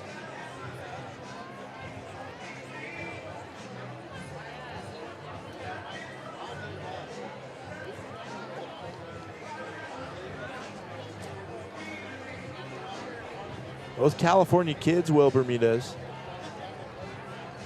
and Ryan Humphreys, but I would not be put money down that there was any ill intent there. A little controversy in Detroit over the past couple days as the Tigers took exception to some plays by Josh Naylor, a slide into second, as well as him running through the bag at first, and the player running to first ran into him and felt more of the hit than Josh Naylor did.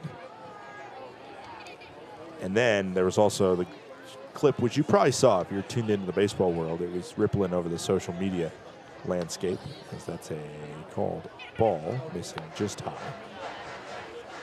2 balls, no strikes. 0 for 1, Nick Klemp is.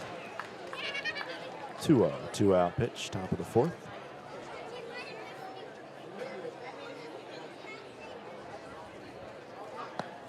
And it's 3-0. 2 strikeouts for Humphreys, but he's also given 2 free passes, a walk and a hit by pitch, and now he's a ball away from loading him up. The 3-0 pitch.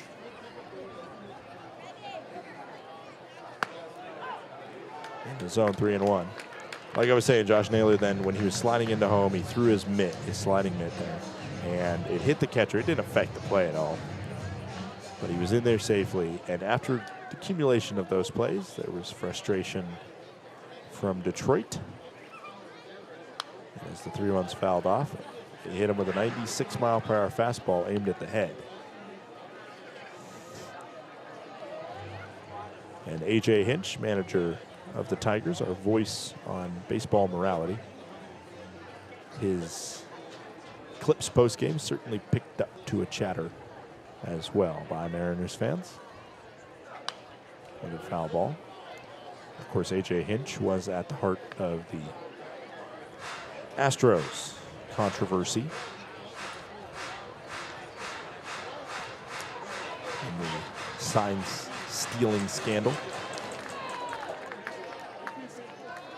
3 balls, 2 strikes, 2 outs. Runners are going from first and second.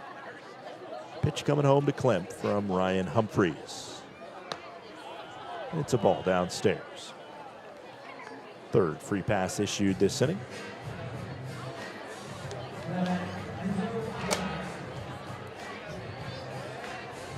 Two outs with the bases loaded as Enzo Apodaca steps to the plate. He has not put more than 1 ball into fair play today. Grounded to a fielder's choice, but he's scored thrice.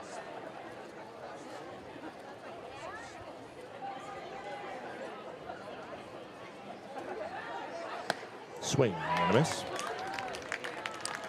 Now it goes to 0-1 on Apodaca.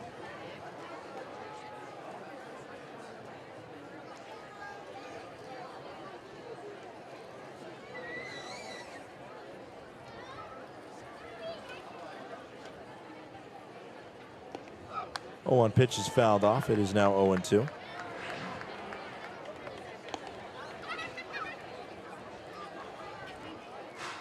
course, that Josh Naylor situation in Detroit. Maybe just some carryover of some distaste between Tigers fans and Cleveland, where he played most prominently for Seattle. 0-2 pitch with 2 outs into Apodaca. Swung on down the left field line. As Drew Collins will make the grab and strand him loaded. We head to the bottom of the 4th inning of play. It is 11-1. Missoula leads Glacier.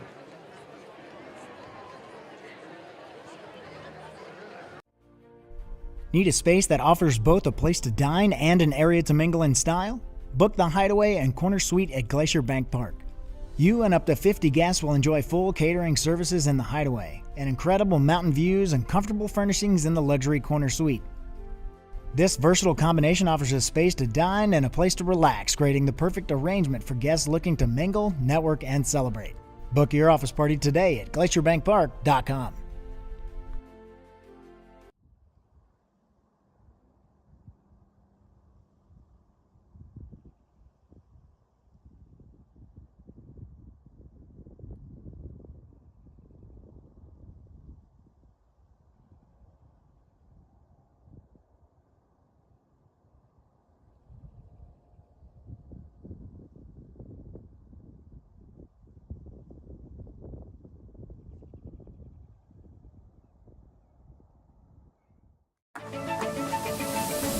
When injuries occur, it can feel like your goals are out of reach. I'm Dr. Karen Purser, an orthopedic surgeon and sports medicine specialist at Logan Health. If you injure a joint, muscle, or bone, our orthopedics and sports medicine specialists are here to help. Our highly specialized surgeons, clinicians, and physical therapists offer innovative treatments and the latest minimally invasive procedures to help you recover and return to activity faster and stronger so that you can reach your goal.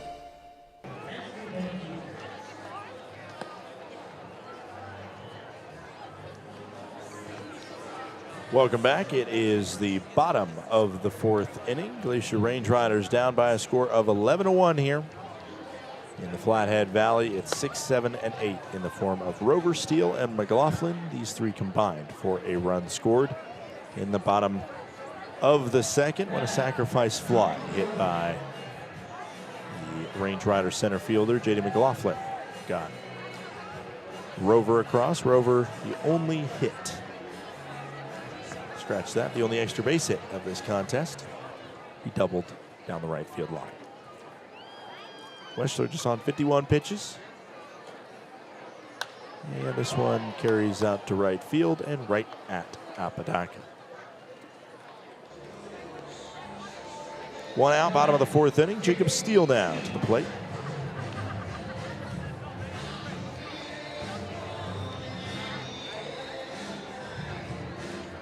One pitch, one out. That's exactly what Weschler had ordered up.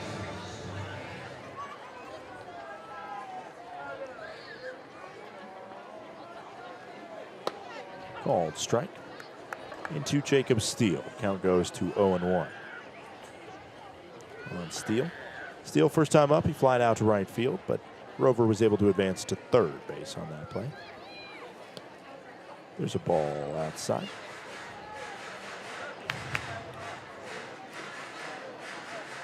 Counts 1 ball, 1 strike. 1 out, bottom of the fourth inning.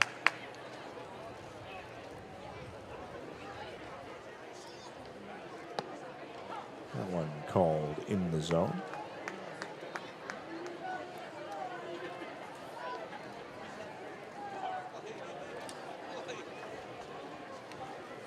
One ball, 2 strikes. 1 out. And a swing and a miss by Steele. Steele struck out on 4 pitches, 2 gone, bottom of the fourth. J.D. McLaughlin to the plate. McLaughlin 0 for 0 with a sacrifice fly.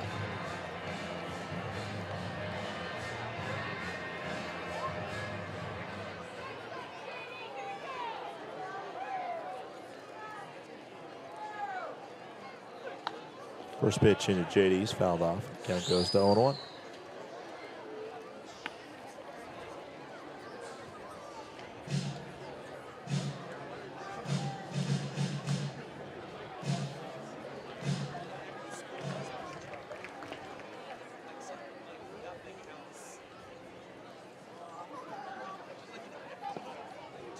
Skipping down low. 1 ball, 1 strike, 2 outs, 11-1 scoreline, bottom of the fourth inning.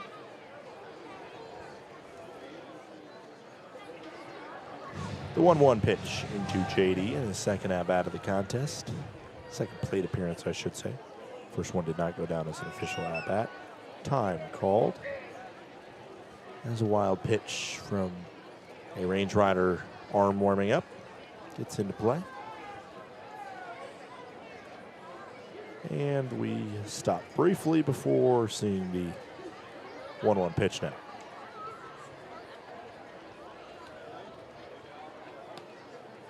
Just scraped a piece of it. 1 ball, 2 strikes on J.D. McLaughlin.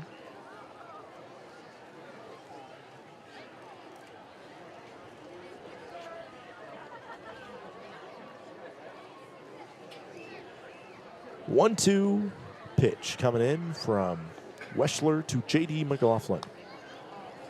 Foul scrape. Stay 1 ball, 2 strikes.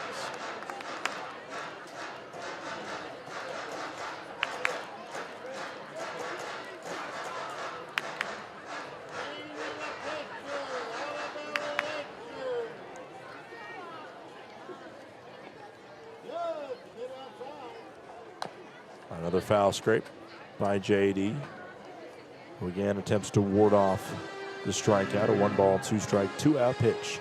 Bottom of the fourth inning.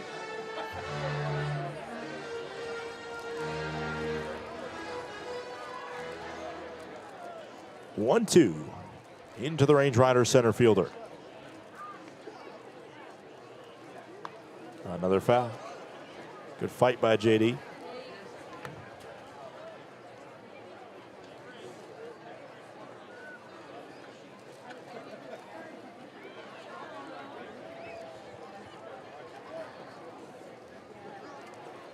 One-two once more from Weschler to McLaughlin. Swing and a miss. as he went fishing for a ball that scraped home plate. We head to the 5th inning of play as the Range Riders go down in order. It is 11-1 Missoula.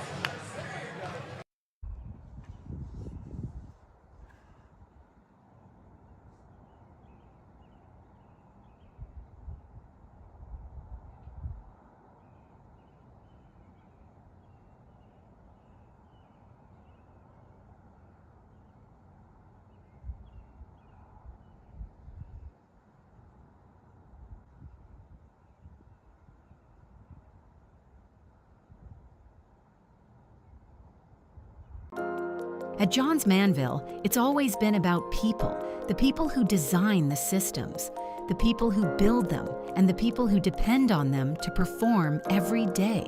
That's why we approach commercial roofing with care, collaboration, and respect for what's at stake. Because every roof protects more than a building. It protects people, livelihoods, and peace of mind. That's the responsibility we stand behind. Johns Manville Commercial Roofing Systems.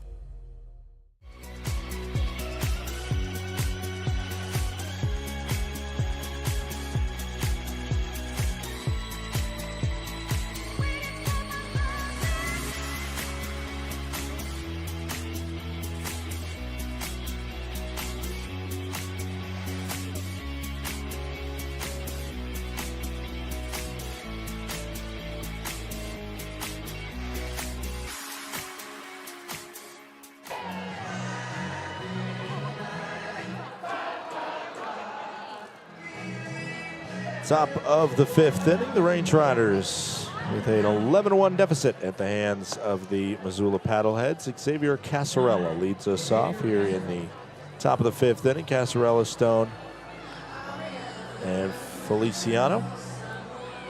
Fielder's choice grounded into by X, as well as a walk and a double. 3 RBIs brought home on that double by Casarella.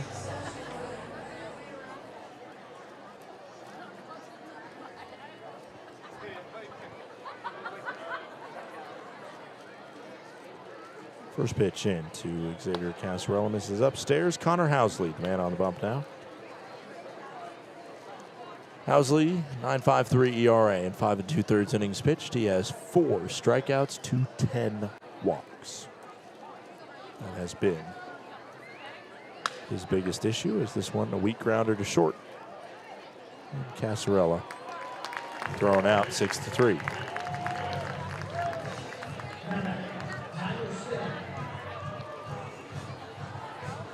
One out, top of the 5th.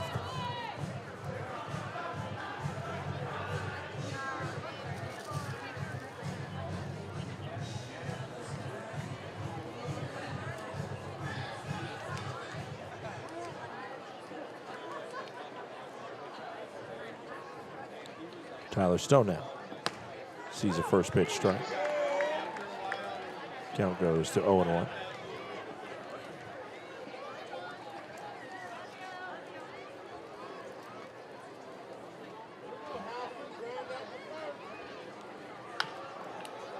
Flicked foul.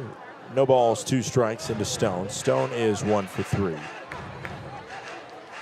Fielder's choice. And a strikeout for Stone.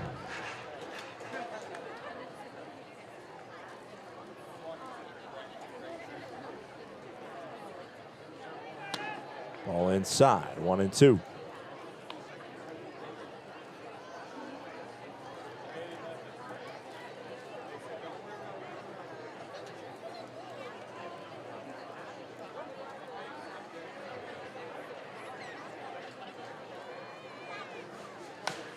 Tapper towards second, where Logan Beard knows he has time, with Stone barreling down first. 4-3 put out, and there is 2 gone, top of the 5th inning.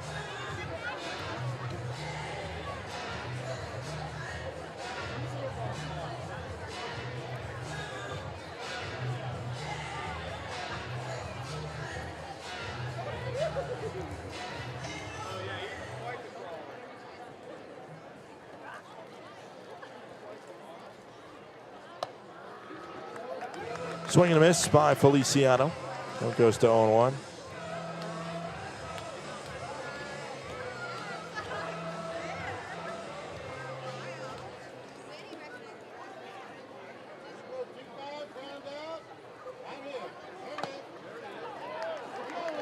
There's a called strike. Count goes to 0-2.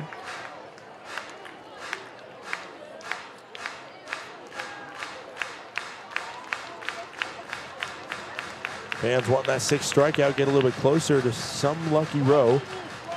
Getting free bowling. 0-2. 2-out pitch into Joscar Feliciano.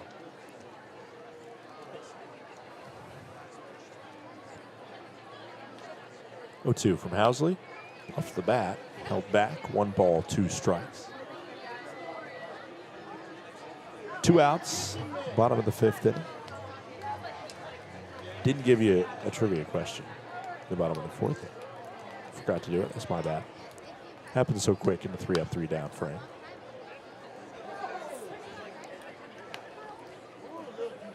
Question is Toy Story 3. And that's where do the toys end up before being saved in Toy Story 3. 1 ball, 2 strikes, 2 outs. And a swing. Slow roller over too short where Jacob Steele fields, grabs, and it is out at first. Feliciano thrown out on the 6-3 ground out. The answer to that trivia question is Sunnyside Daycare. We head to the bottom of the 5th. It is the Range Riders 1, Missoula 11.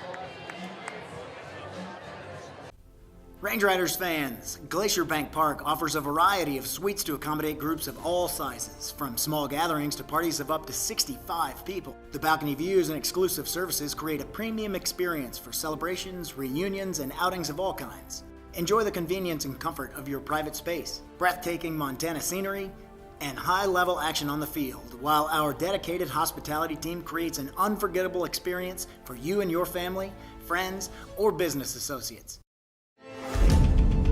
Numbness and tingling in the hand can make you lose your grip.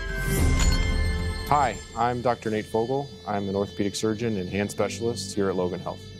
Repetitive actions can lead to a condition called carpal tunnel. Left untreated, these symptoms can interfere with your daily life. Our fellowship-trained hand surgeons offer patient-specific care to help you regain control. Here's to getting a grip on life.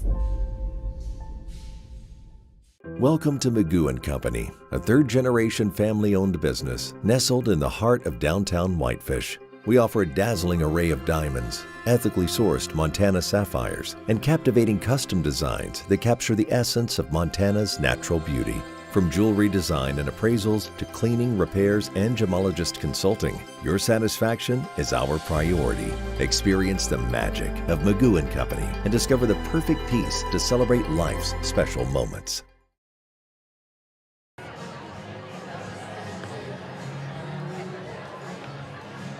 Welcome back. It is the bottom of the 5th inning here in the Flathead Valley.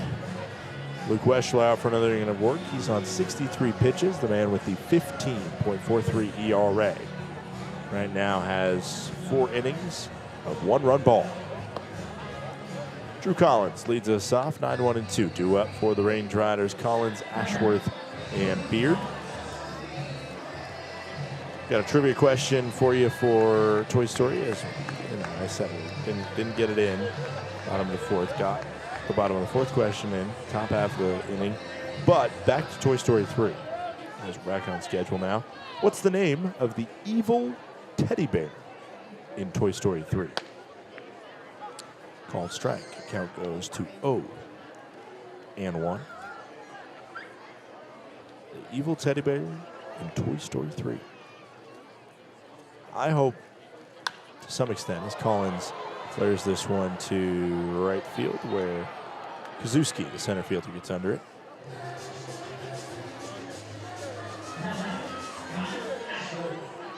One out, Kyle Ashworth up to the plate. Ashworth 0-for-1 with the fly out to left. The answer for the evil teddy bear in Toy Story 3 is Lotso, a.k.a. Lotso Huggin Bear. Main antagonist in that movie. Leading the toys at Sunnyside Daycare.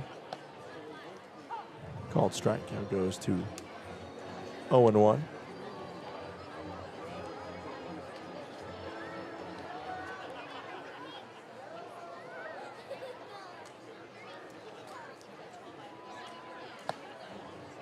Called strike there. Count goes to 0-2 on Kyle Ashworth.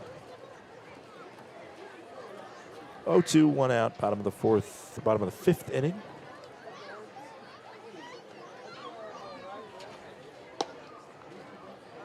One ball, 2 strikes.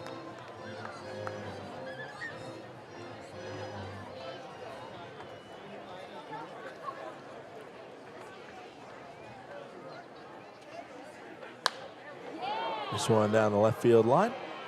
Leighton Berry to it, and he grabs it for 2 gone.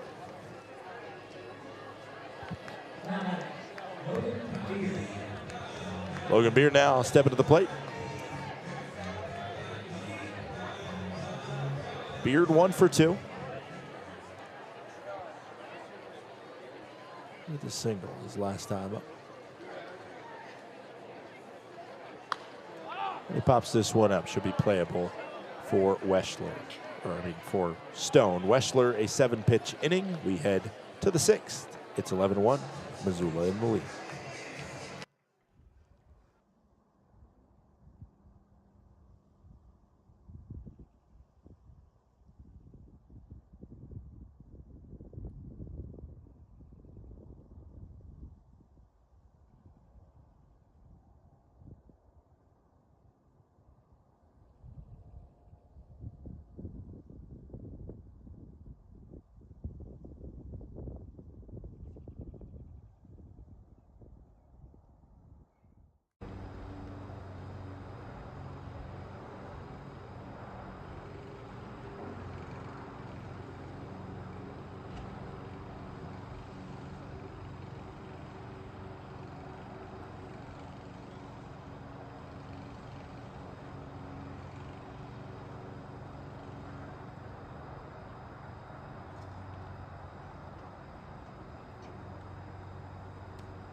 Welcome back. Top of the 6th inning here. Missoula Paddleheads leading the Glacier Range Riders by a score of 11-1. And we welcome in our in-stadium host and sideline reporter, Lauren Hill. Lauren, it's a little bit chilly out there, but I'd say so. Energy's great from the crowd. Yes. They came bundled up, ready to go. Toy Story Day. You've got to hand out a couple Woody and Buzz some figurines. And as a leadoff single against Connor Housley, reaches a batter. It seems like I've seen a handful of Toy Story jerseys out there that people have bought in the Mercantile. Yes. So it seems like everybody's having a good time despite the scoreline. Yes. Yeah. It's a beautiful and it's a fun day. Maybe the weather not so much beautiful, but the theme and the energy is definitely up. Everybody's excited. The score is a little bit of a downer, though. Safe over there at first. Yeah, just kind of, 11 runs in the first 3 innings. Not the most fun thing to see against your squad, but I'll give the crowd credit. They are still sticking in there, locked in. As this first pitch into Piotkovich is a ball. Count goes to 1-0. You said you watched Toy Story last night. I did. In preparation. I did. When I watched it 2 nights ago, I was like, man, I haven't seen this in its entirety. You just kind of, just don't go back and revisit it unless maybe it's like a movie as a kid that you're obsessed with, and then you stay kind of watching it as an adult or something like that because you just love it so much, and there's so much nostalgia. There's some with Toy Story for me, but it's not. It wasn't that number my one movie. Yeah, I agree. It was one of those movies when I was a kid. The idea of a talking toy did kind of freak me out a little bit. Okay. So it wasn't in my repertoire, I guess, of continuously watching it. It was definitely one of my brother's favorite movies. So a lot of the figurines and merchandise kind of ended up in our house through Christmases and birthdays and things like that. So I definitely knew the plot line. But I had never, and I say this, I don't think I'd ever fully, like you said, watched Toy Story, the first one at least, fully through. Yeah. Well, and there's also something different about watching it as an adult. There are a lot of references that you get later on. Yeah. Yeah. Listen, But I was like, fun, the wait. script writers. They do. Just like any, I don't want to say any, but a lot of movies and TV shows that are tailored toward children have jokes in it that parents will also enjoy. Yeah. Like SpongeBob is a good example of that. Yeah, you gotta be able, like, if your audience is gonna be kids, like, bottom line is the parents still are gonna probably buy the tickets to the movie theaters and and have to go and watch it as well. So make it fun for them. As this is a base knock up the middle by Piatkovich. And there is 2 on with nobody out here. From that Toy Story 1, did you have like a favorite moment, favorite character in general? Any moments you forgot about? Like I remember like the little green army men and how seriously they took it. Oh yeah. That was a funny thing that I did not remember, and then I was like, oh yeah, like the little green army men are like they're so hardcore about it. Every birthday and holiday. Yeah. They're out in the living room, with their little, what is a walkie-talkie? Does Yeah. it look like? Yes. Yeah. Or a baby monitor, maybe. Yeah, something like that. But yes, they're. And Woody, like, if he doesn't need them, he's like, okay, yeah. He kind of entertains them and their excited nature to want to do everything. He's like, okay, yeah, stand down, you're good. And then when they need them, and they're crucial to have the bucket of men. Yeah, I would say, again, like I knew the characters, obviously, like Woody's, the favorite, and he gets a little cocky when it comes to Buzz Lightyear showing up, and then, like, I knew the plot line, but I didn't know really the personalities, I guess, of the toys. And it might be a hot take here. I don't like Woody. He supposedly has a redemption arc in that movie, but it's still like he did what he did, dude. Like, yeah, sky high fly to left field. But I think that the storyline of Woody in general can be compared to a lot of things. You take it out of the context of a kid's movie, and it's somebody that was basically like an A+ celebrity, and then something comes around and replaces, and things like that happen, where the attention drifts from you and blah, blah, blah, blah. So that storyline can be compared to a lot of things, but I did find it interesting. I would say that before I watched it last night, the Slinky Dog was always in my head. I think he stays as my favorite character. Okay.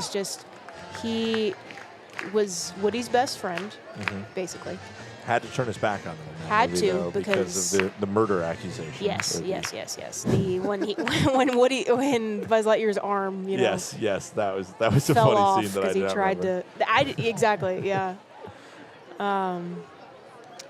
0-1 into Bermudez, 1 out, top of the 6th inning after the fly out from Leighton Berry. Yeah, Slinky Dog's fun because it is kind of like you always think, and obviously. I think it's the next movie, and I did not watch Toy Story 2 back last night like I wanted to. But I think it was the next movie that Bullseye, the horse, comes around. It is the second one, yes. And that's when I think there's a little bit of a weird dynamic. Maybe not. Maybe I'm remembering completely wrong. I thought there was a little bit of dynamic between Slinky and Bullseye because, now here's like a replacement that's actually made for you. And same in general. I think there's a whole dynamic with Jesse and Bullseye being kind of a part of the club. As this one into shallow left field. Drew Collins makes another grab. 2 gone. I would say another great character there is the T-Rex. Yes. But I didn't realize, like, I always thought he was kind of like that little side character that no one really thinks about. But the personality that Pixar gave him of basically being terrified to be a dinosaur. Yes. And then the main line he just kept repeating was, "I'm so thankful you're not a dinosaur." Yeah, yeah. And like being replaced. Well, yeah. He was really, and that was the funny thing too about it is 2 outs, top of the 6th inning, is he was constantly in fear of being replaced, and Woody wasn't in these scenes. Like Woody, like he was locked in. He was like, "I'm Andy's favorite. I'll always be Andy's favorite," and then, kind of sideswiped the arrival of Buzz Lightyear. Yeah. I also forgot how long it took for Buzz Lightyear to realize that he was a toy. Yeah, same. Like he really played that up for a while. And they had it was kind of a tragic scene too when he went for the window and then there goes his arm. Yeah. But I did like the redemption of all Call, of Sid's. strike 3. We'll continue our Toy Story conversation in the bottom half of the inning. 2 singles get dispensed. We head to the bottom of the 6th. It is 11-1. Glacier Bank Park is just so beautiful. The absolutely stunning views, the facility that we have, we're just very fortunate. This is a place where people can gather throughout the community. The location of the park itself is centrally located within the valley, and as such, it keeps everybody coming from all the different municipalities throughout the valley, and really it's just a hub for the community to meet. My favorite thing about coming to the ball field is seeing old friends, seeing the beautiful complex, and the staff, how friendly they are. They greet us with friendliness, and the seats are awesome. We also get to connect with folks as far away as Boston that are here on vacation that actually want to come to a ballpark because I talk them into it because that's how special it is. So we come to socialize. We love our group and we just have a really good time. Of course, we like watching the game too. And we like to win.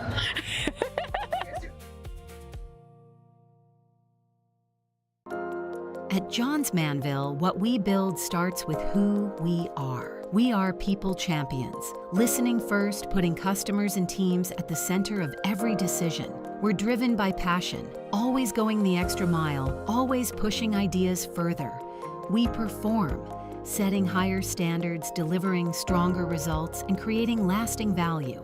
And we protect our people, our customers, and the world around us, today and for generations to come.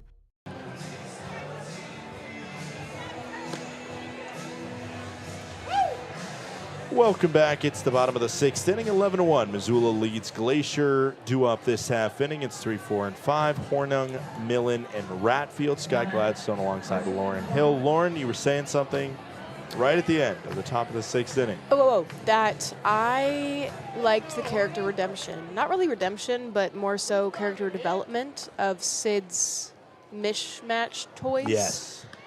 Helping, even though they couldn't communicate anymore. Well, they could communicate, through taps and whistles and whatever, but vocally. But that every toy is just a toy that wants to be played with, Mm-hmm. Good message. 1 ball, no strikes. And then they all attacked Sid. I really liked that. Was probably my favorite part of the movie. That's probably where you just went screaming. The comeuppance. It was like 1 ball, 1 strike, no outs. Foul ball by Horning. Count goes to 1-2. Horning is 0 for 1 with a walk today. All right, so here is life's important question in the bottom of the 6th inning. If you could be a toy, what type of toy would you want to be? And just like, what would you do? What would your life be like? I think this is a very easy question to ask a girl because I think you know the answer. It's going to be a Barbie. What type of Barbie? The classic? Or, I mean, there's swing and miss, so strikeout many. of Hornung, as we learned in 2024s, 2023s, Somewhere in the there. Barbie movie. There's many. There are many, yes. That's a good question. I really got to ponder on that because my first thought was a Barbie, but I could be taking that back. You know, it'd be sick to be like a Webkins. Okay. That would be pretty cool. Jake Millen torches this one foul. Count goes to 0-1. Millen 1 for 2 on the day. He has a single in the center. A Webkins, I think, would be cool because you exist in the physical form as a plushie, but then online, you go to school, you do arts and crafts, you go to the coal mine. You do. So, how does that work, though, if you're the toy? I'm working the day and the night shift, I guess, is what it is. Interesting. I think, you know what I liked, and one of the underrated characters that you really, I mean, you don't even see that much in Toy Story, but the RC car. Yeah. I think being a remote-controlled car, because when you're not being played with, then you can just Ride around. vroom, vroom, vroom around. Yeah. I don't know what Would be a happens when good your one. battery runs out, though. Being a battery-powered toy could be inconvenient. That's true. Yeah. You got to wait for your owner to Charge your batteries. 2 balls, 2 strikes, 1 out, bottom of the 6th inning, 11-1. The Paddleheads lead as Jake Millen sees a 2-2 pitch. The other thing that I did think was funny, that I was like, this is a cool way for, as there's a bluff of the bat. Home plate umpire says that he went. It's another strikeout, 2 gone.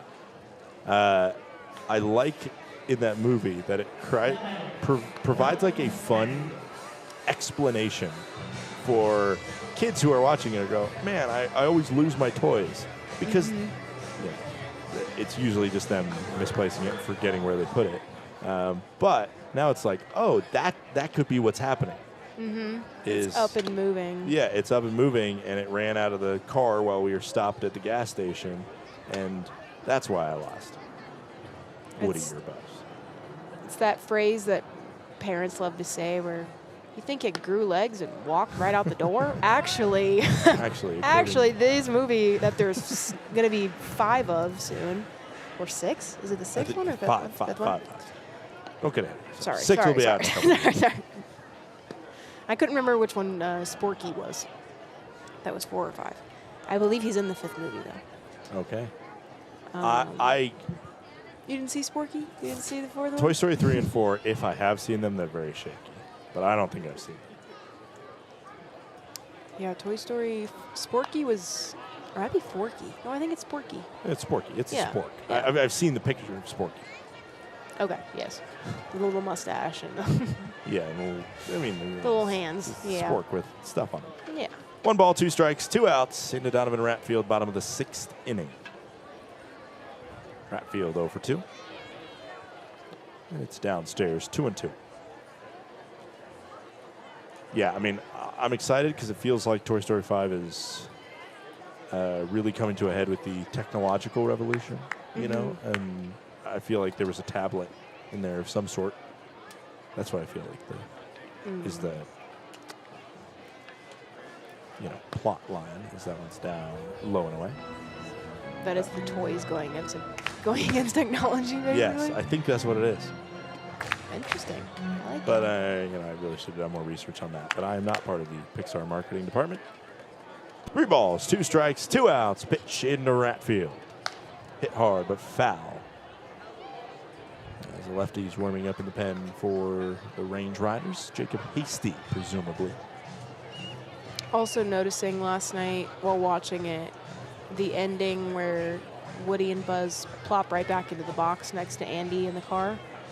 He goes, oh my gosh, this is where they were. And the mom, where'd you find them? They were in the car. And the mom does the line that every mom loves to say. See, I told you they were right where you left them, of the mom being right. Down the left field line, it's a base knock by Donovan Ratfield. 2 outs, single into left.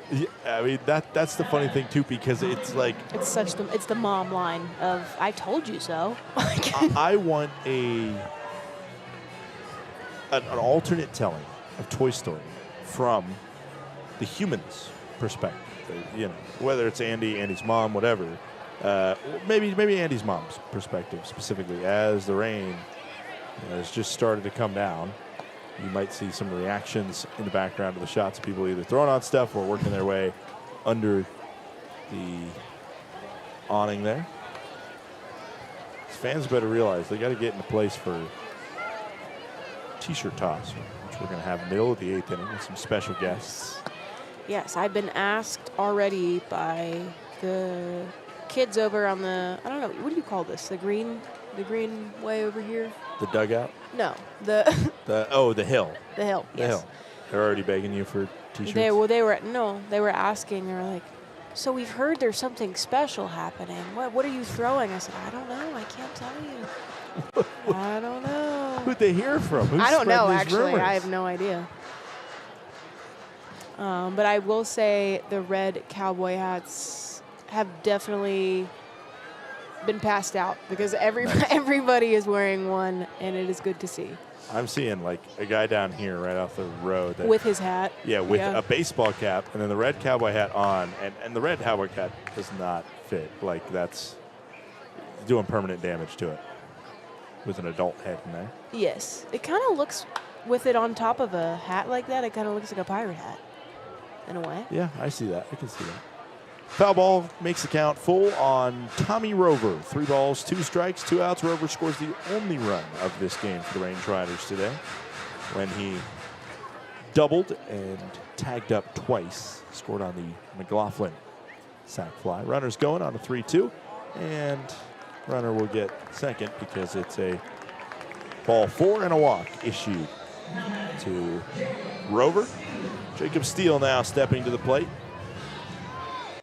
Range Riders 3 errors today and only 4 hits. They have allowed 11 runs on 8 hits from the Paddleheads.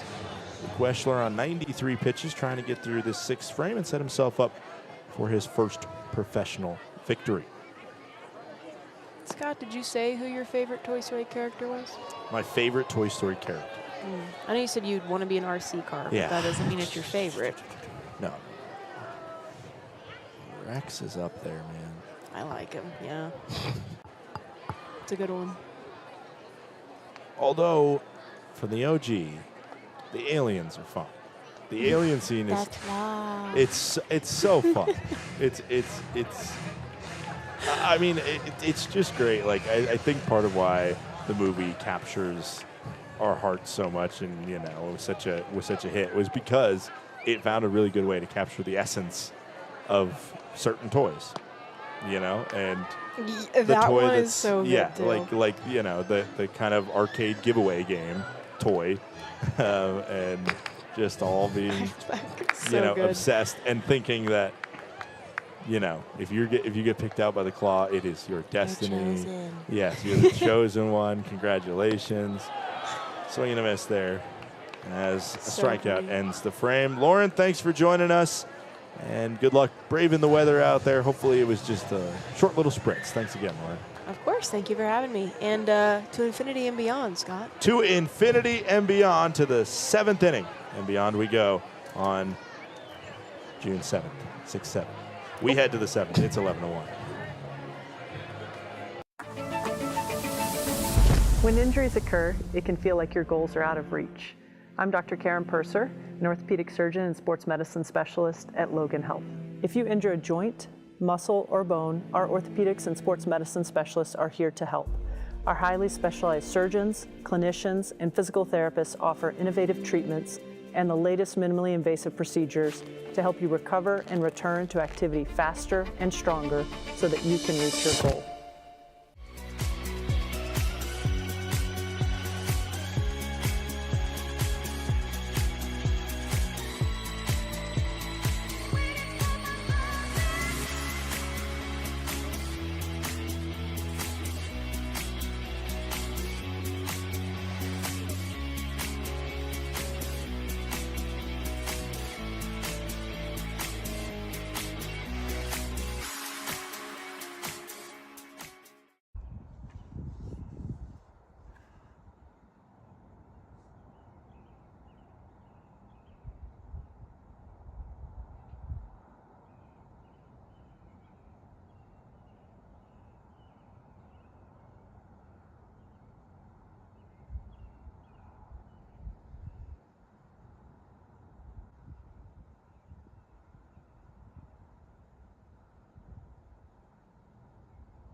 Welcome back. It's the top of the 7th inning. Jacob Hasty, the man to the bump.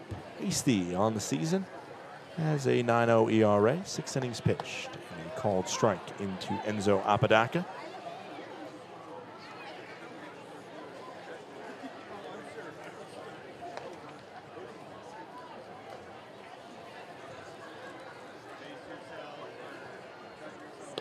There's a ball. Count goes to 1-1.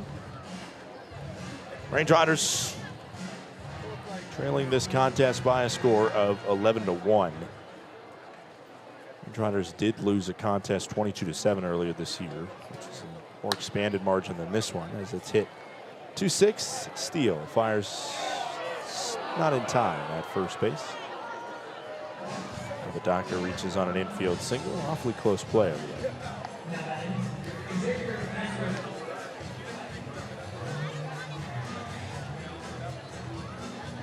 Just see the Doctor being deemed to be there in time. Tough play and an infield single for Apodaca, which is his bread and butter. There's this one. Heads towards right center field. And it is gone. Xavier Casarella, 2-run blast over the right center field fence. It is now 13-1 in favor of the Missoula Paddleheads.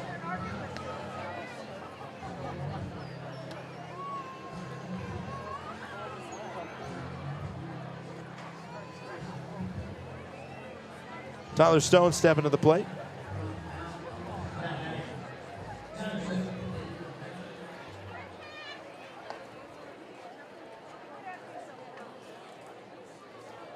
First home run by either side in this 3-game series. Off the bat of Xavier Casarella. Everybody but Nick Klemp has a hit in this Missoula lineup. Bluff of the bat, in the zone anyway. Count goes to 1-1.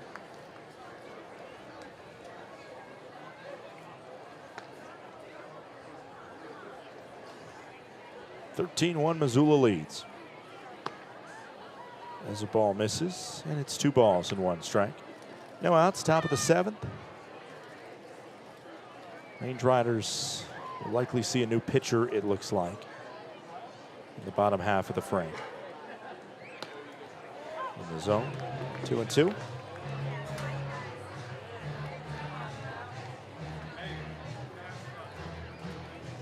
Five to nothing after the first inning. And from there, it just really never felt like a game. Did he go? Third base umpire says no. 3 balls and 2 strikes. Hasty versus Stone. Payoff pitch coming in to the big left-hander.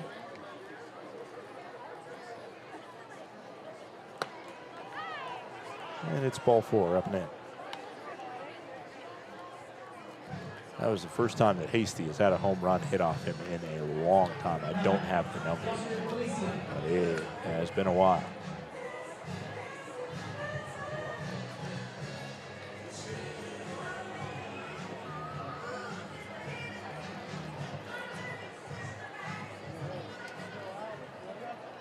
Up steps Josker Feliciano. Receives a pitch miss, and the count goes to 1-0.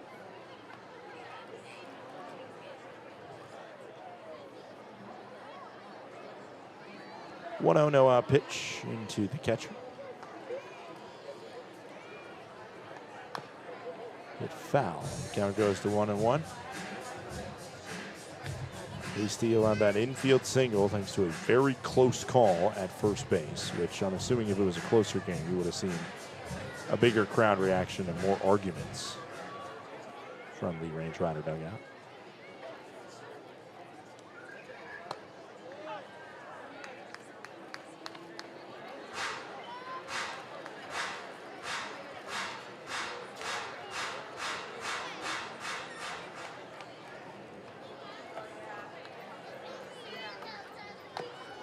Foul ball up and into the body of Feliciano. We stay at 1 ball, 2 strikes, no outs, top of the 7th inning. And starting next week, this Paddlehead squad will host the Oakland Ballers for 6 games, and you just have a feeling the Paddleheads could certainly get hot in that series because of how the Ballers' situation has been. Ball outside, 2-2 on Feliciano.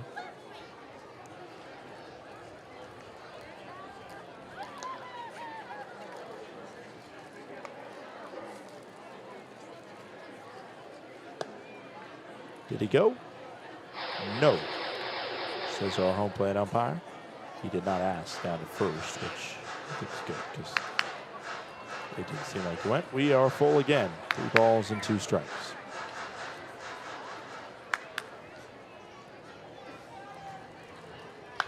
Popped up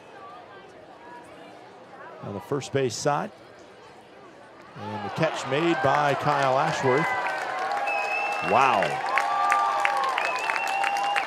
Putting his body on the line over near the bench area for the Missoula Paddlehead bullpen. Good job by Ashworth to make that play. 1 out, top of the 7th inning.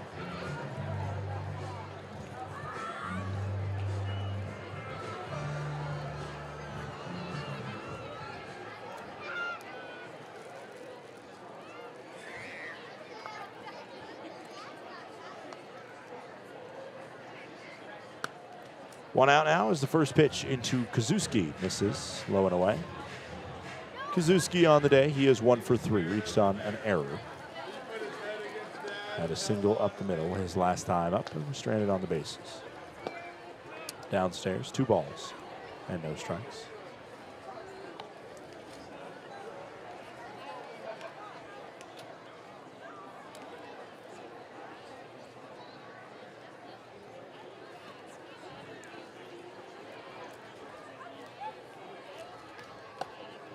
There's a called strike, 2-1.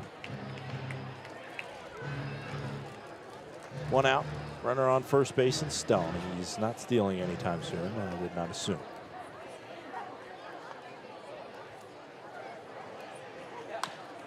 This one hit over near first, where Millen grabs it. The throw back to first is not in time. Crowd doesn't love it.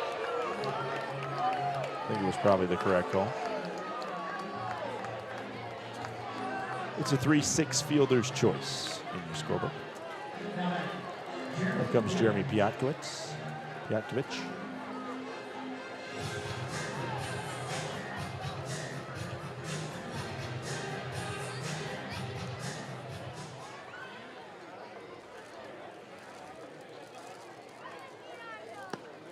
First pitch misses outside. And the count goes to 1-0.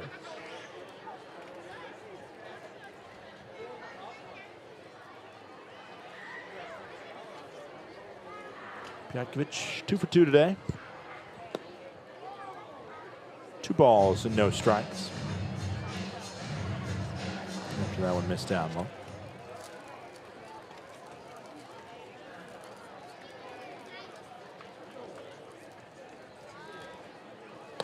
(2-0) outside. 3 balls and no strikes.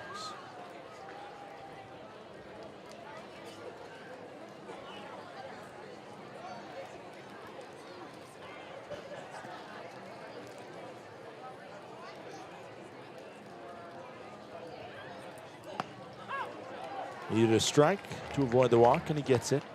3 balls and 1 strike now. 2 outs, top of the 7th inning. 2-run blast by Xavier Casarella earlier this inning. The only home run of this series thus far for either side. 3-1, swing and a miss. Count goes full. 3-2.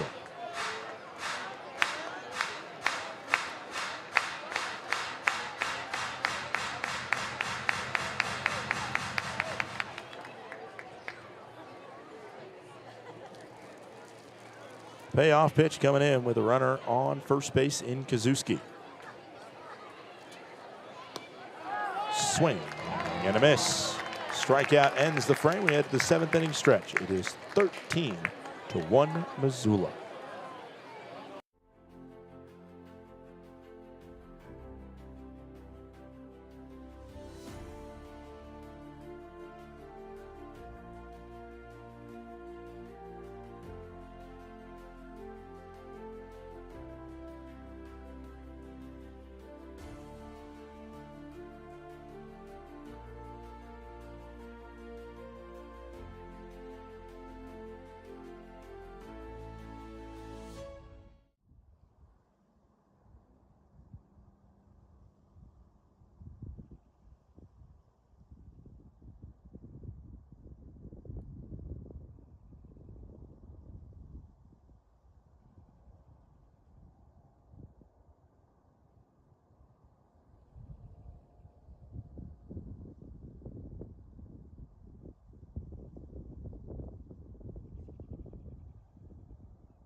Welcome back in. It is the bottom of the 7th inning as Reese Fields takes over on the bump. Fields, North Greenville product out of West Columbia, South Carolina. Returning player for this Paddleheads squad after the best start of the professional career of Luke Weschler. J.D. McLaughlin leads it off here.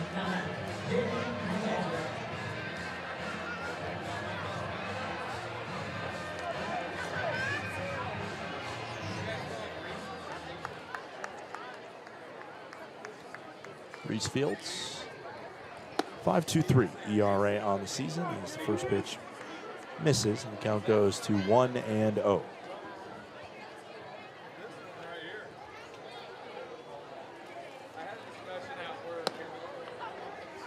Called strike there. Count goes to 1-1.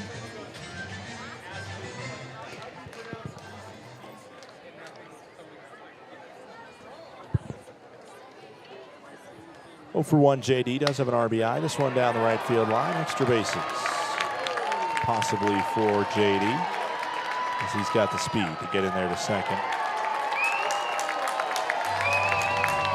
And it is a leadoff double for J.D. McLaughlin. Here comes Drew Collins. Collins 0 for 2 today. He's had a chance on both of them. The last one's just a high fly ball. Hung up enough there for Kazuski to get to it.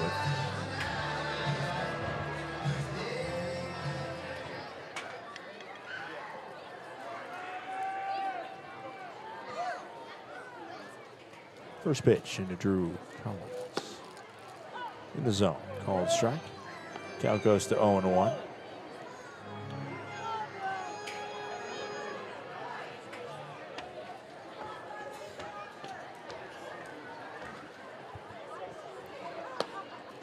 A ball outside. 1 ball, 1 strike. Bottom of the 7th inning here. It's a lead by a dozen from Missoula.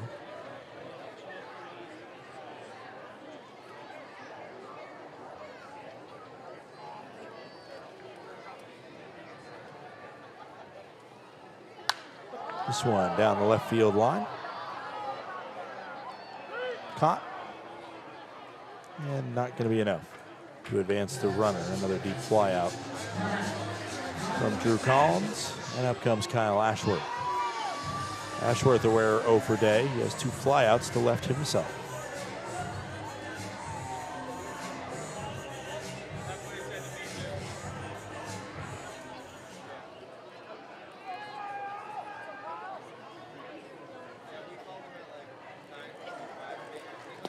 First pitch near the shoe tops to Kyle Ashworth. Count goes to 1-0.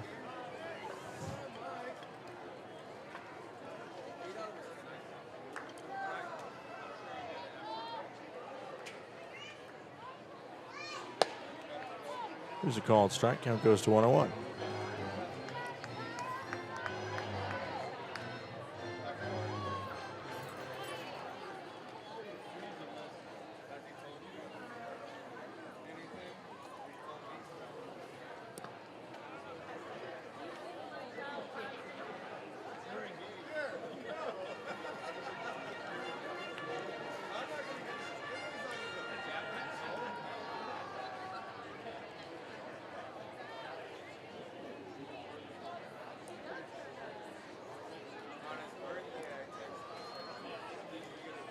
Two-one pitch.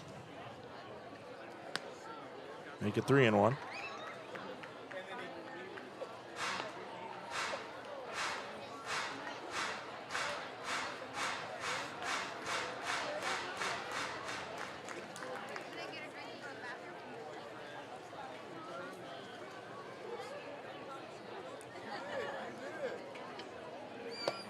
And it's ball 4. Kyle Ashworth walks to first base.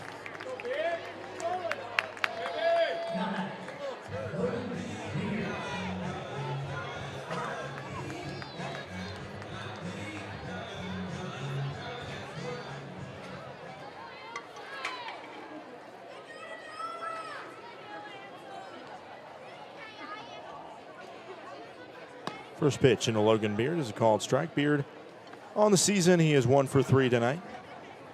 On the season, he's 1 for 3. Yeah, on the season, he's 296. Tonight, he is 1 for 3. One of 5 hits for Glacier.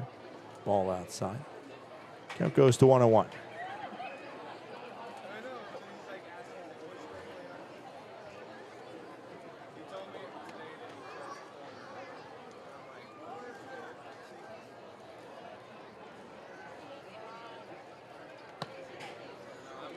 Count goes to 2-1 as that one misses inside.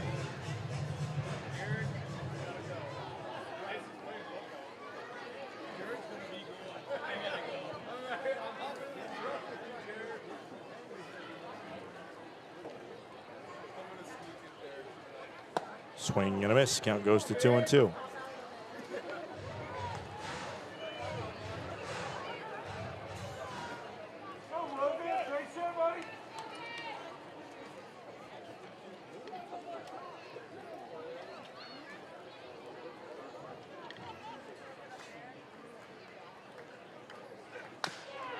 Tapper hit off the foot of Beard. He'll take a second to absorb that one.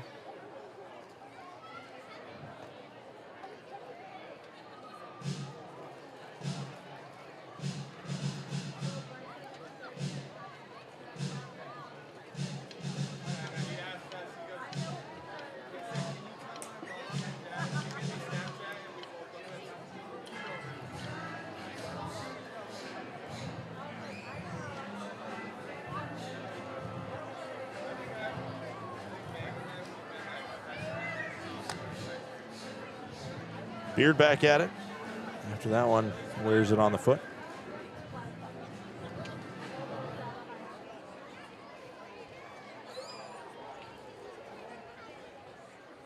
Two once more into Beard with 2 on. Swing and a miss. A strikeout from Fields. And Carson Hornung will step up with 2 gone in the bottom of the 7th.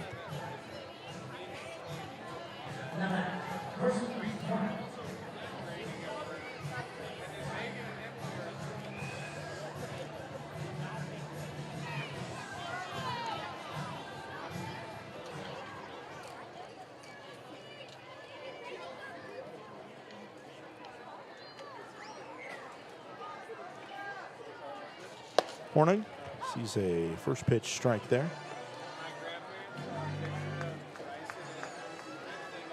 Count goes 2-0-1.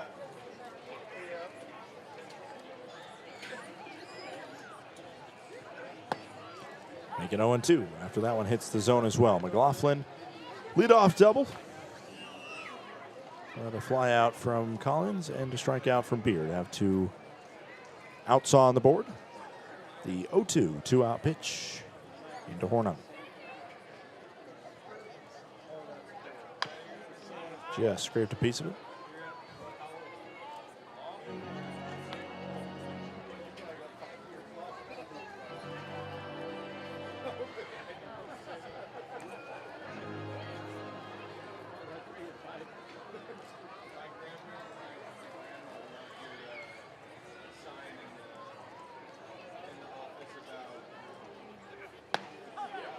Called strike 3. Hornung set down looking, and we head to the 8th. 13-1 Missoula.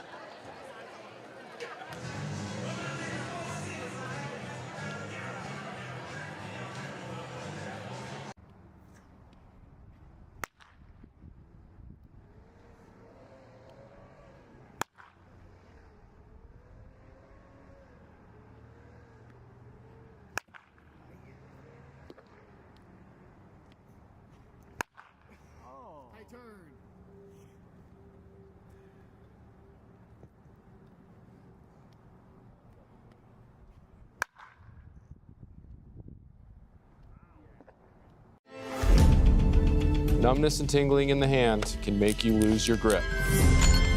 Hi, I'm Dr. Nate Fogel. I'm an orthopedic surgeon and hand specialist here at Logan Health. Repetitive actions can lead to a condition called carpal tunnel. Left untreated, these symptoms can interfere with your daily life. Our fellowship-trained hand surgeons offer patient-specific care to help you regain control. Here's to getting a grip on life. Welcome to Magoo & Company, a third-generation family-owned business nestled in the heart of downtown Whitefish. We offer a dazzling array of diamonds, ethically sourced Montana sapphires, and captivating custom designs that capture the essence of Montana's natural beauty.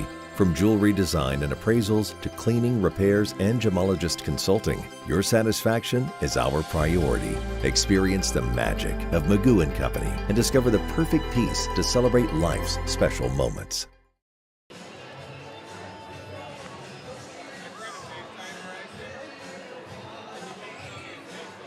Welcome back.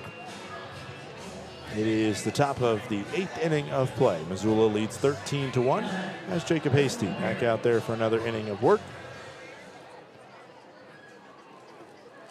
Hasty, I'm assuming we'll see Leighton Berry. And Jack Ruskin is warming up in the pen, so we'll likely see him as well. Swing and a miss. Now it goes to 0-1 on Leighton Berry. 2-run blast in the last half frame.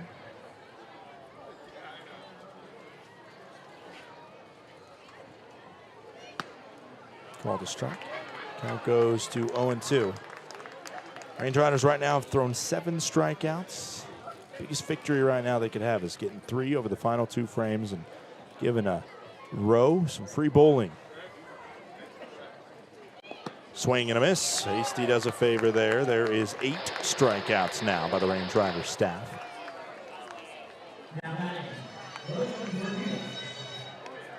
Ten walks by the staff, however, is going to be a number that we're just going to ignore for now. Will Bermudez to the plate.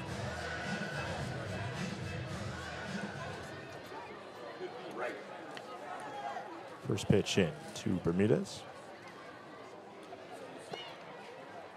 Here's a ball. Count goes to 1-0. Bermudez 1 for 3. Has been hit by 2 pitches, both of them by Humphreys.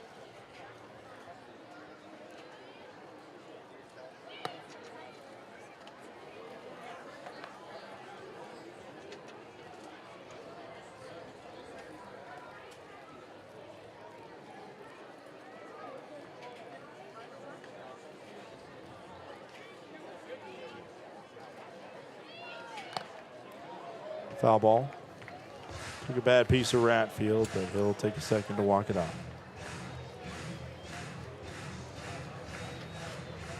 2 balls, 1 strike. 1 out. Top of the 8th inning.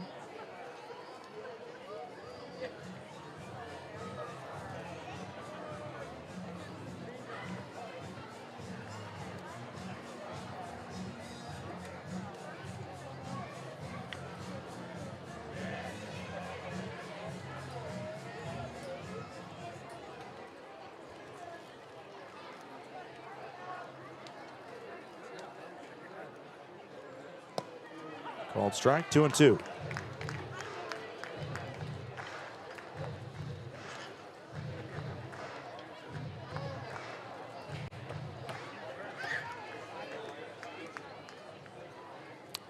Pitch home.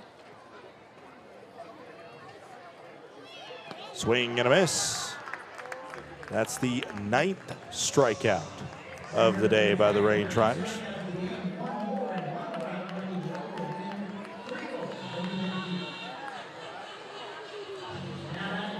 Up comes Nick Klemp. This is the only player without a hit in this Missoula lineup today, but he does have a sacrifice fly and 2 walks. 2 outs, top of the 8th inning. And the pitch comes in. Low and inside, 1-0 goes the count.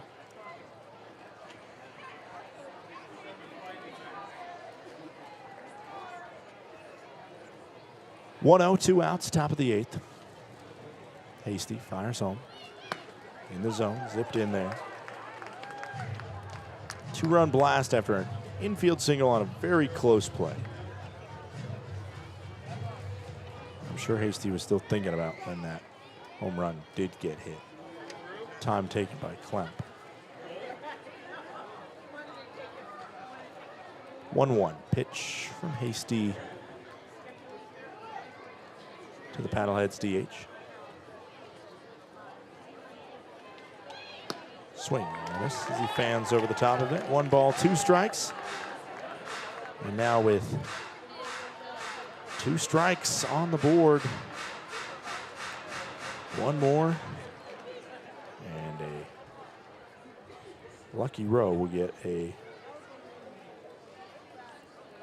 Yes, that's exactly what happens. Swing and a miss. It's a strikeout. The throw down to first. And Pin and Q will be given free bowling to a lucky row. And we will take a quick break.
Welcome back, bottom of the 8th inning.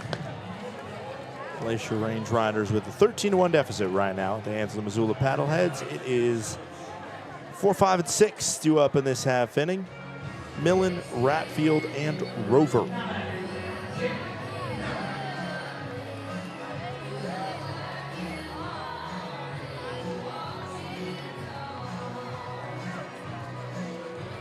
Millen leads us off here. Millen's 1 for 3 today.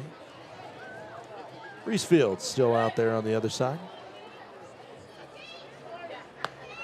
As the pitch misses downstairs, and it's 1 ball, no strike.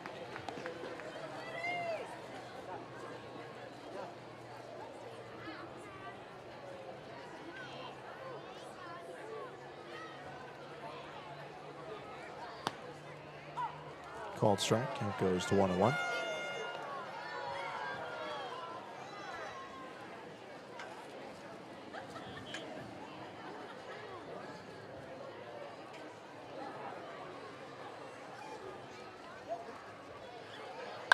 This one hit over to first, where it's fielded on the backhand.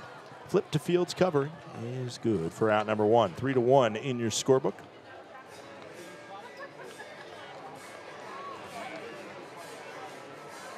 (13-1) Paddleheads lead over the Range Riders. Here comes Donovan Ratfield. He's 1 for 3.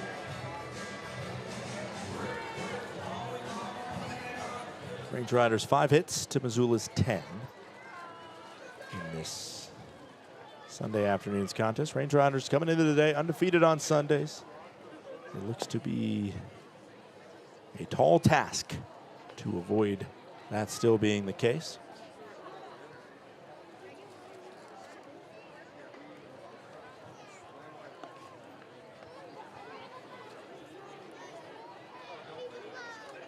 The 1-0, there's a swing and a miss. It was in the zone anyway. It is 1-1.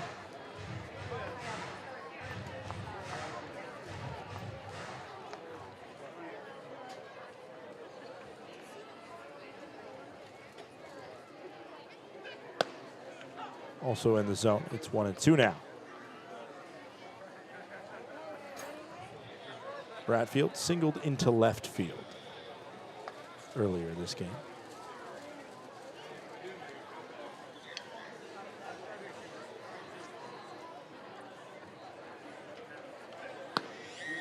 And he'll see a ball to make the count 2-2.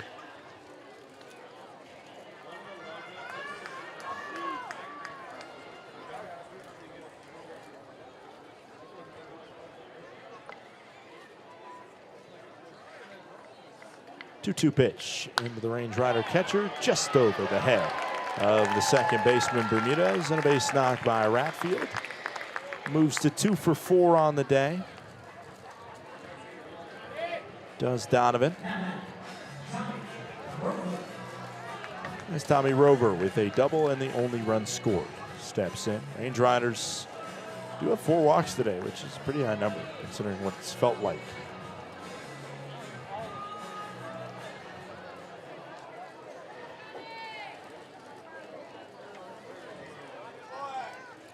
First pitch in, swung on by Rover. Out to left field, backing up and making the grab is Barry.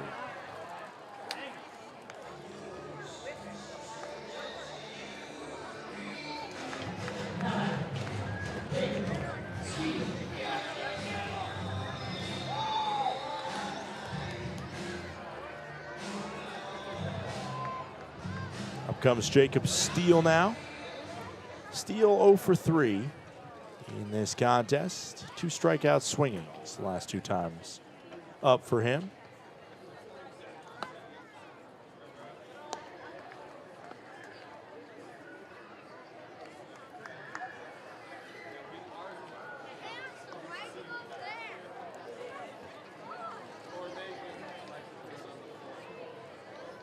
One-0 pitch hits the zone. It's 1 ball and 1 strike. 2 outs. Bottom of the 8th inning. Missoula leading Glacier 13-1.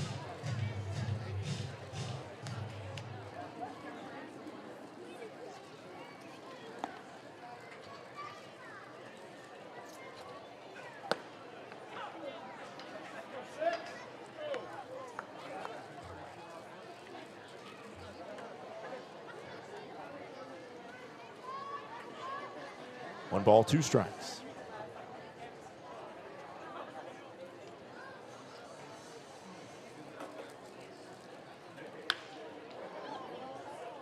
Foul ball, we stay 1-2.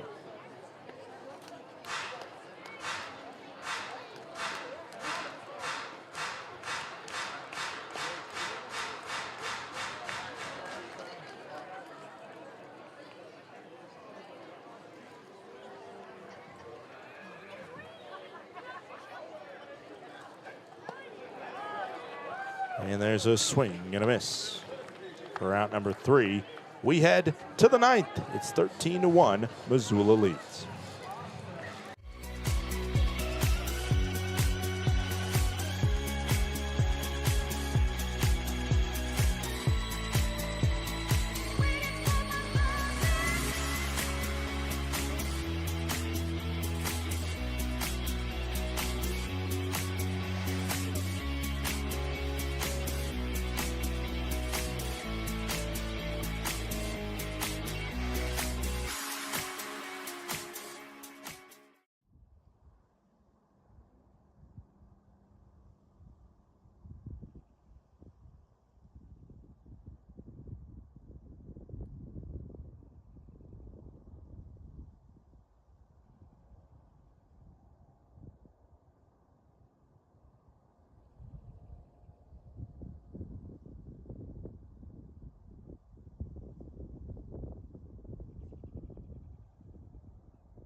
Welcome in. It's the top of the 9th inning. Range Riders trail 13-1 as Jack Maruskin takes over on the bump. Maruskin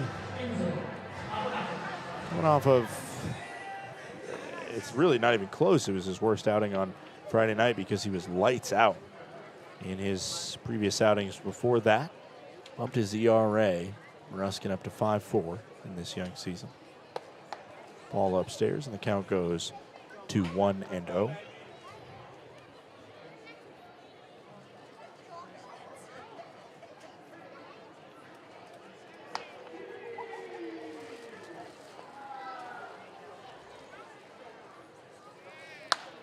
This one out to left field.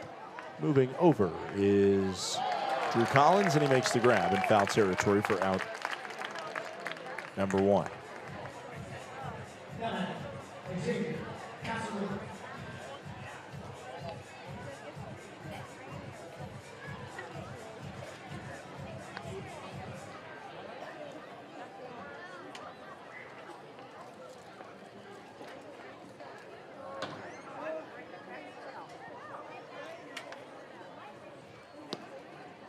Xavier Casarella sees the ball. Count goes to 1-0. Home run, 2-run blast for him the last time up.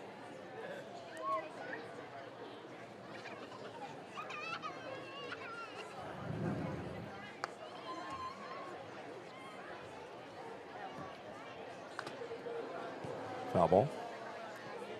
1-1.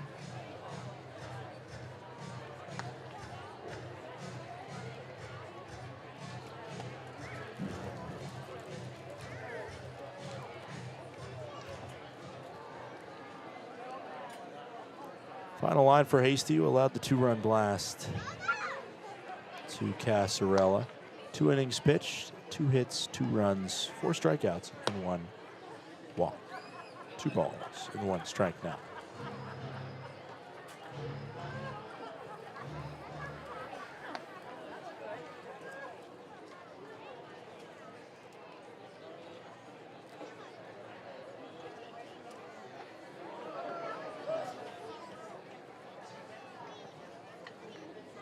And the free pass issued to Casarella on the HBP.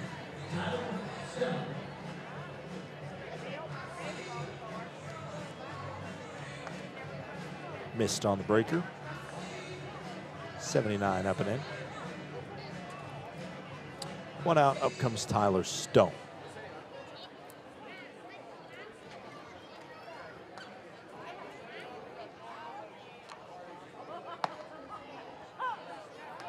Called strike into Stone, 1 for 4. Stone is single into right field.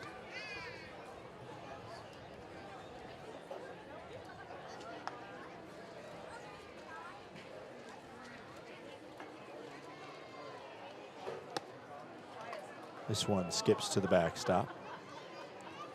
Casarella plays it fair and stays at first.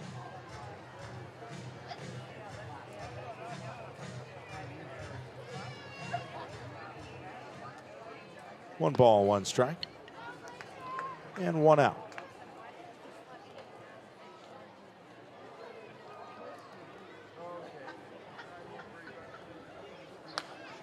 Fouled off, and the count goes to 1-2.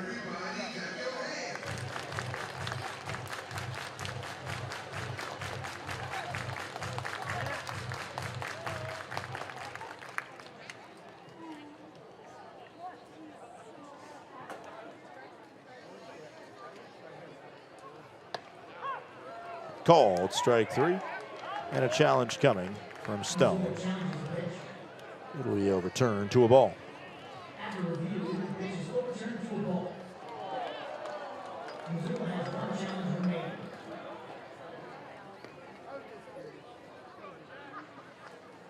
Just missing inside.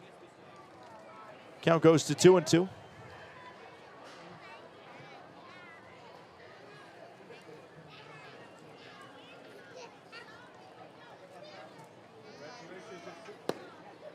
And it's 3 balls and 2 strikes.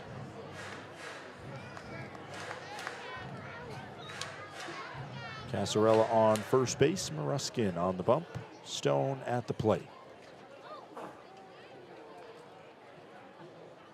Payoff pitch into Stone.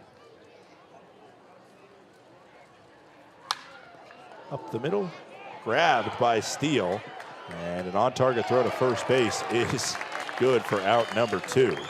What a play there from Jacob Steele. Made it look easy. Able to get out Stone. 2 gone in the top of the 9th inning. A little acrobatics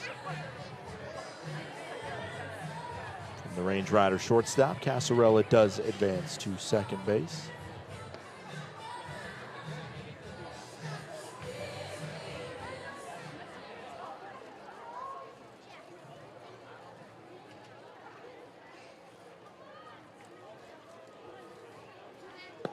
Swing and a miss, and the count goes to 0-1.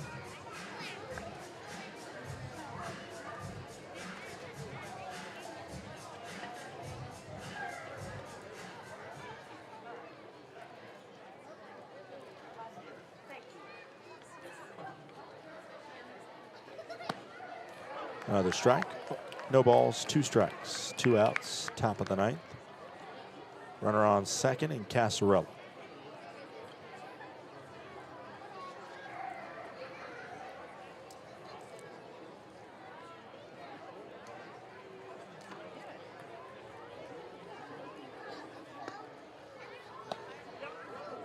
Ball outside.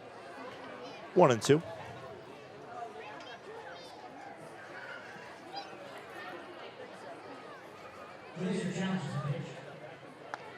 And the Range Riders apparently challenged that one. They will be out of challenges.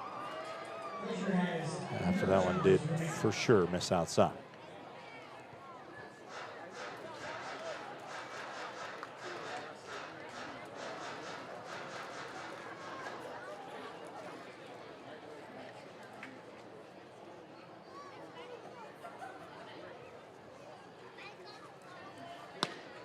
And that one called the ball as well.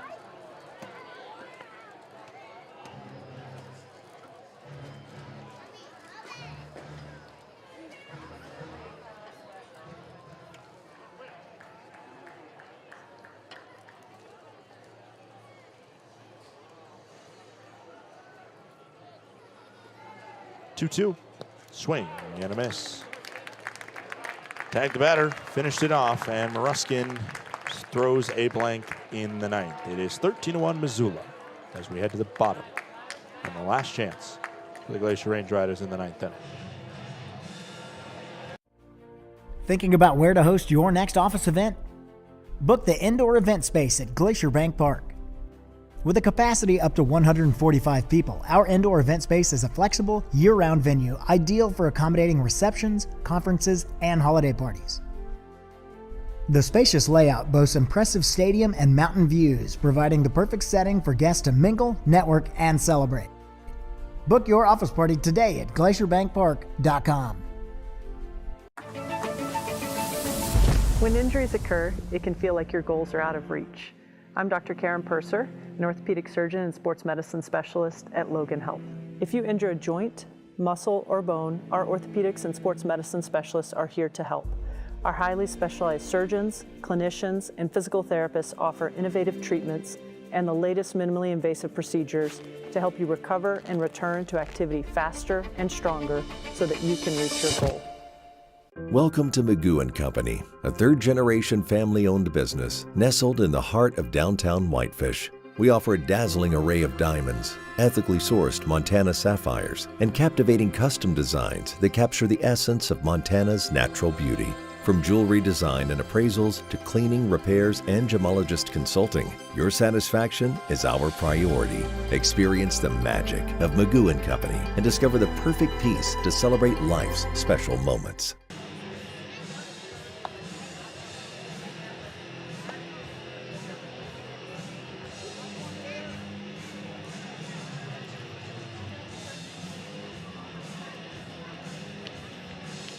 (13-1) score line here. Bottom of the 9th inning. New pitcher into the contest. It is Jack Robinson that takes over. Robinson, product of Shippensburg University, also the alma mater of former Range Rider Caleb Sophie. Originally from Fairfax, Virginia, Jack Robinson. 1 inning of work, and he allowed 2 earned runs, thanks to 2 hits, one of them a home run. First pitch will come into J.D. McLaughlin in this 13-1 contest.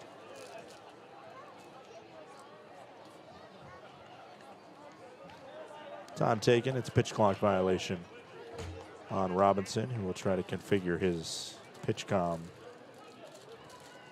And now he's saying, I don't think it's working.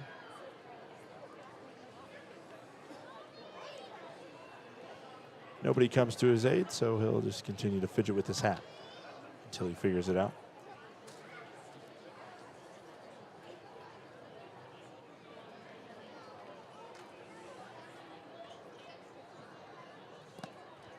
And it's 2-0 as that one misses down low.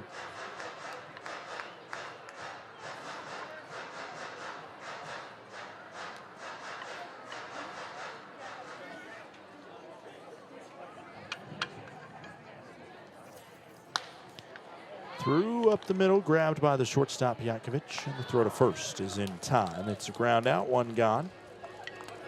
As Robinson looks for his first clean inning of his professional career. It's Drew Collins stepping to the plate. Collins 0 for 3 today. 2 flyouts and a ground out for Drew.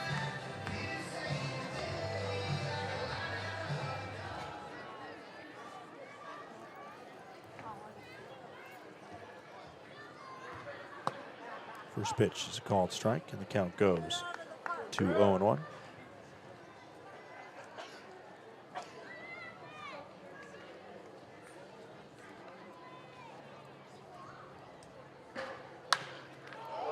This one right back at Robinson. The field and flip is not in time. Collins reaches on it. That one came 103 right back at him, and luckily he is okay, it seems.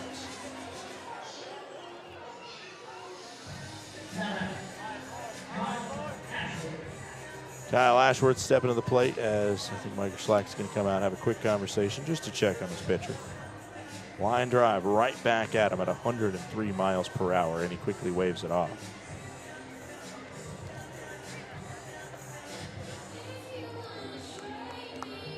So Collins reaches on the 1-out single here in the 9th inning. Range Riders 3 straight nights before this one, going into the bottom of the 9th, down 4. Came back on Thursday night, could not do it on Friday and Saturday night. As that's a called strike. Count goes to 0-1.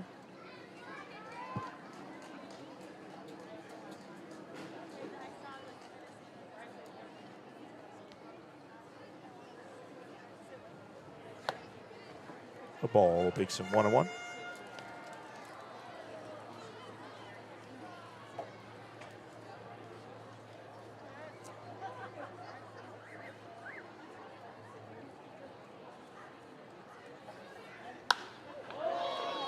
This one to right center field, where the catch is eventually made by Apodaca.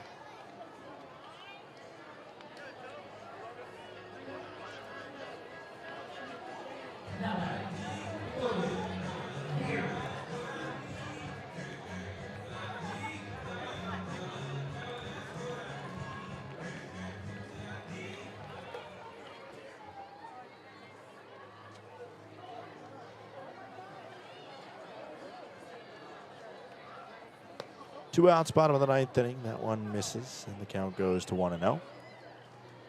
Last chance for the Glacier Range Riders is Logan Beard. 1 for 4 on the evening.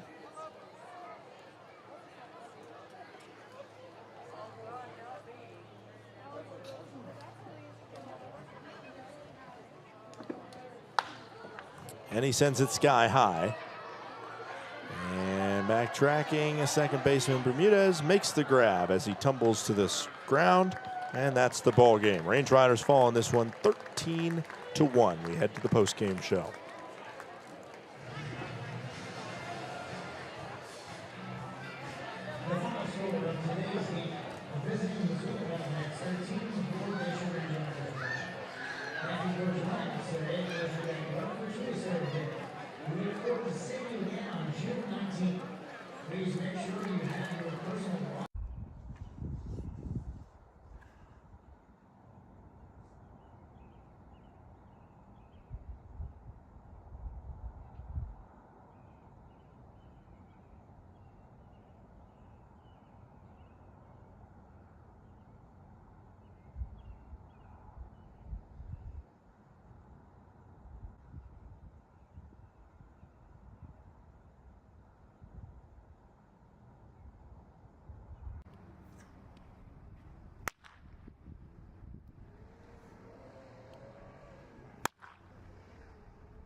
Welcome back into the broadcast booth. Scott Gladstone with you as Luke Weschler receives the winning decision today. 6 innings, 1 earned run, 7 strikeouts, and 3 walks for Weschler. Reese Fields, 2 innings of relief, and so did Robinson have a scoreless inning. On the other side, the loss will go to Langston. Langston goes 2 innings, 5 earned runs, 1 strikeout, and 5 walks. After that, it was Humphreys who took over, who allowed 3 earned runs. Hasty allowed 2 earned runs. Housley had 2 scoreless innings, while Jack Moruskin had a scoreless frame to finish it. No save applied in the 13-1 victory. Range Riders just coming out on the wrong end of this one, fell behind early, and from there it felt merely just going through the motions kind of for both sides to finish this one out. 13-1, the final score of this game that lasted just a bit over 3 hours here in the Flathead Valley. We'll take one more quick break, and when we come back, we'll go over the scores from around the league.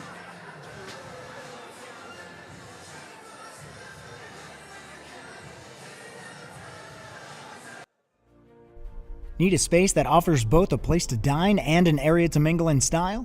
Book the Hideaway and Corner Suite at Glacier Bank Park. You and up to 50 guests will enjoy full catering services in the Hideaway, and incredible mountain views and comfortable furnishings in the luxury Corner Suite. This versatile combination offers a space to dine and a place to relax, creating the perfect arrangement for guests looking to mingle, network, and celebrate. Book your office party today at glacierbankpark.com. Numbness and tingling in the hand can make you lose your grip. Hi, I'm Dr. Nate Fogel. I'm an orthopedic surgeon and hand specialist here at Logan Health. Repetitive actions can lead to a condition called carpal tunnel. Left untreated, these symptoms can interfere with your daily life. Our fellowship-trained hand surgeons offer patient-specific care to help you regain control. Here's to getting a grip on life.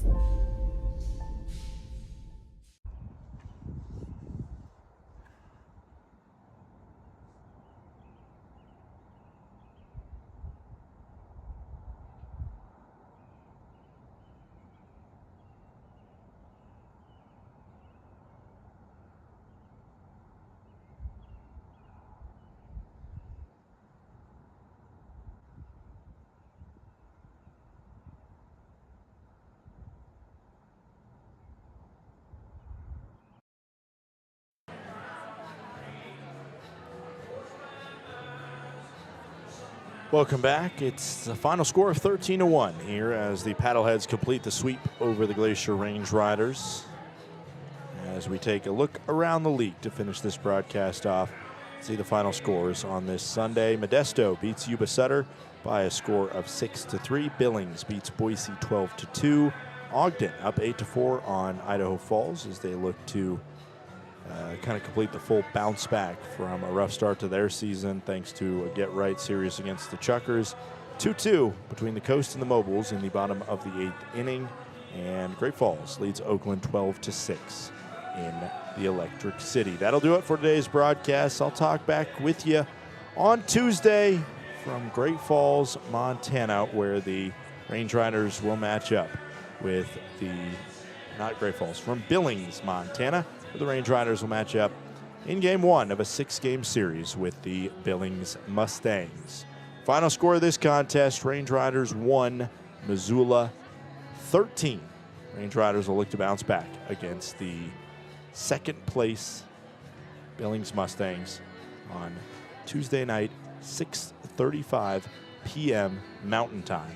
We will have first pitch from from Billings, Montana. Until then, a huge shout out to everybody that makes this broadcast possible, our entire stadium crew who has made 12 straight games at home to start the season survivable, at least. I think everybody's still kicking.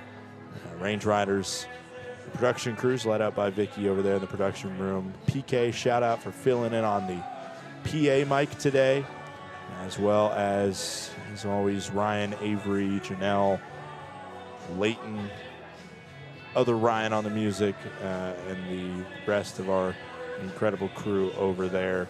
I believe Ashton was on a camera today as well. For Christian back in the HTN studio, who's done a great job with us the past 2 weeks as well. A huge shout out to all of you for tuning in to today's broadcast. A Range Rider 12-run loss to the Missoula Paddleheads. We'll talk to you on Tuesday night, and until then, please have a great rest of your Sunday afternoon, and stay safe out there.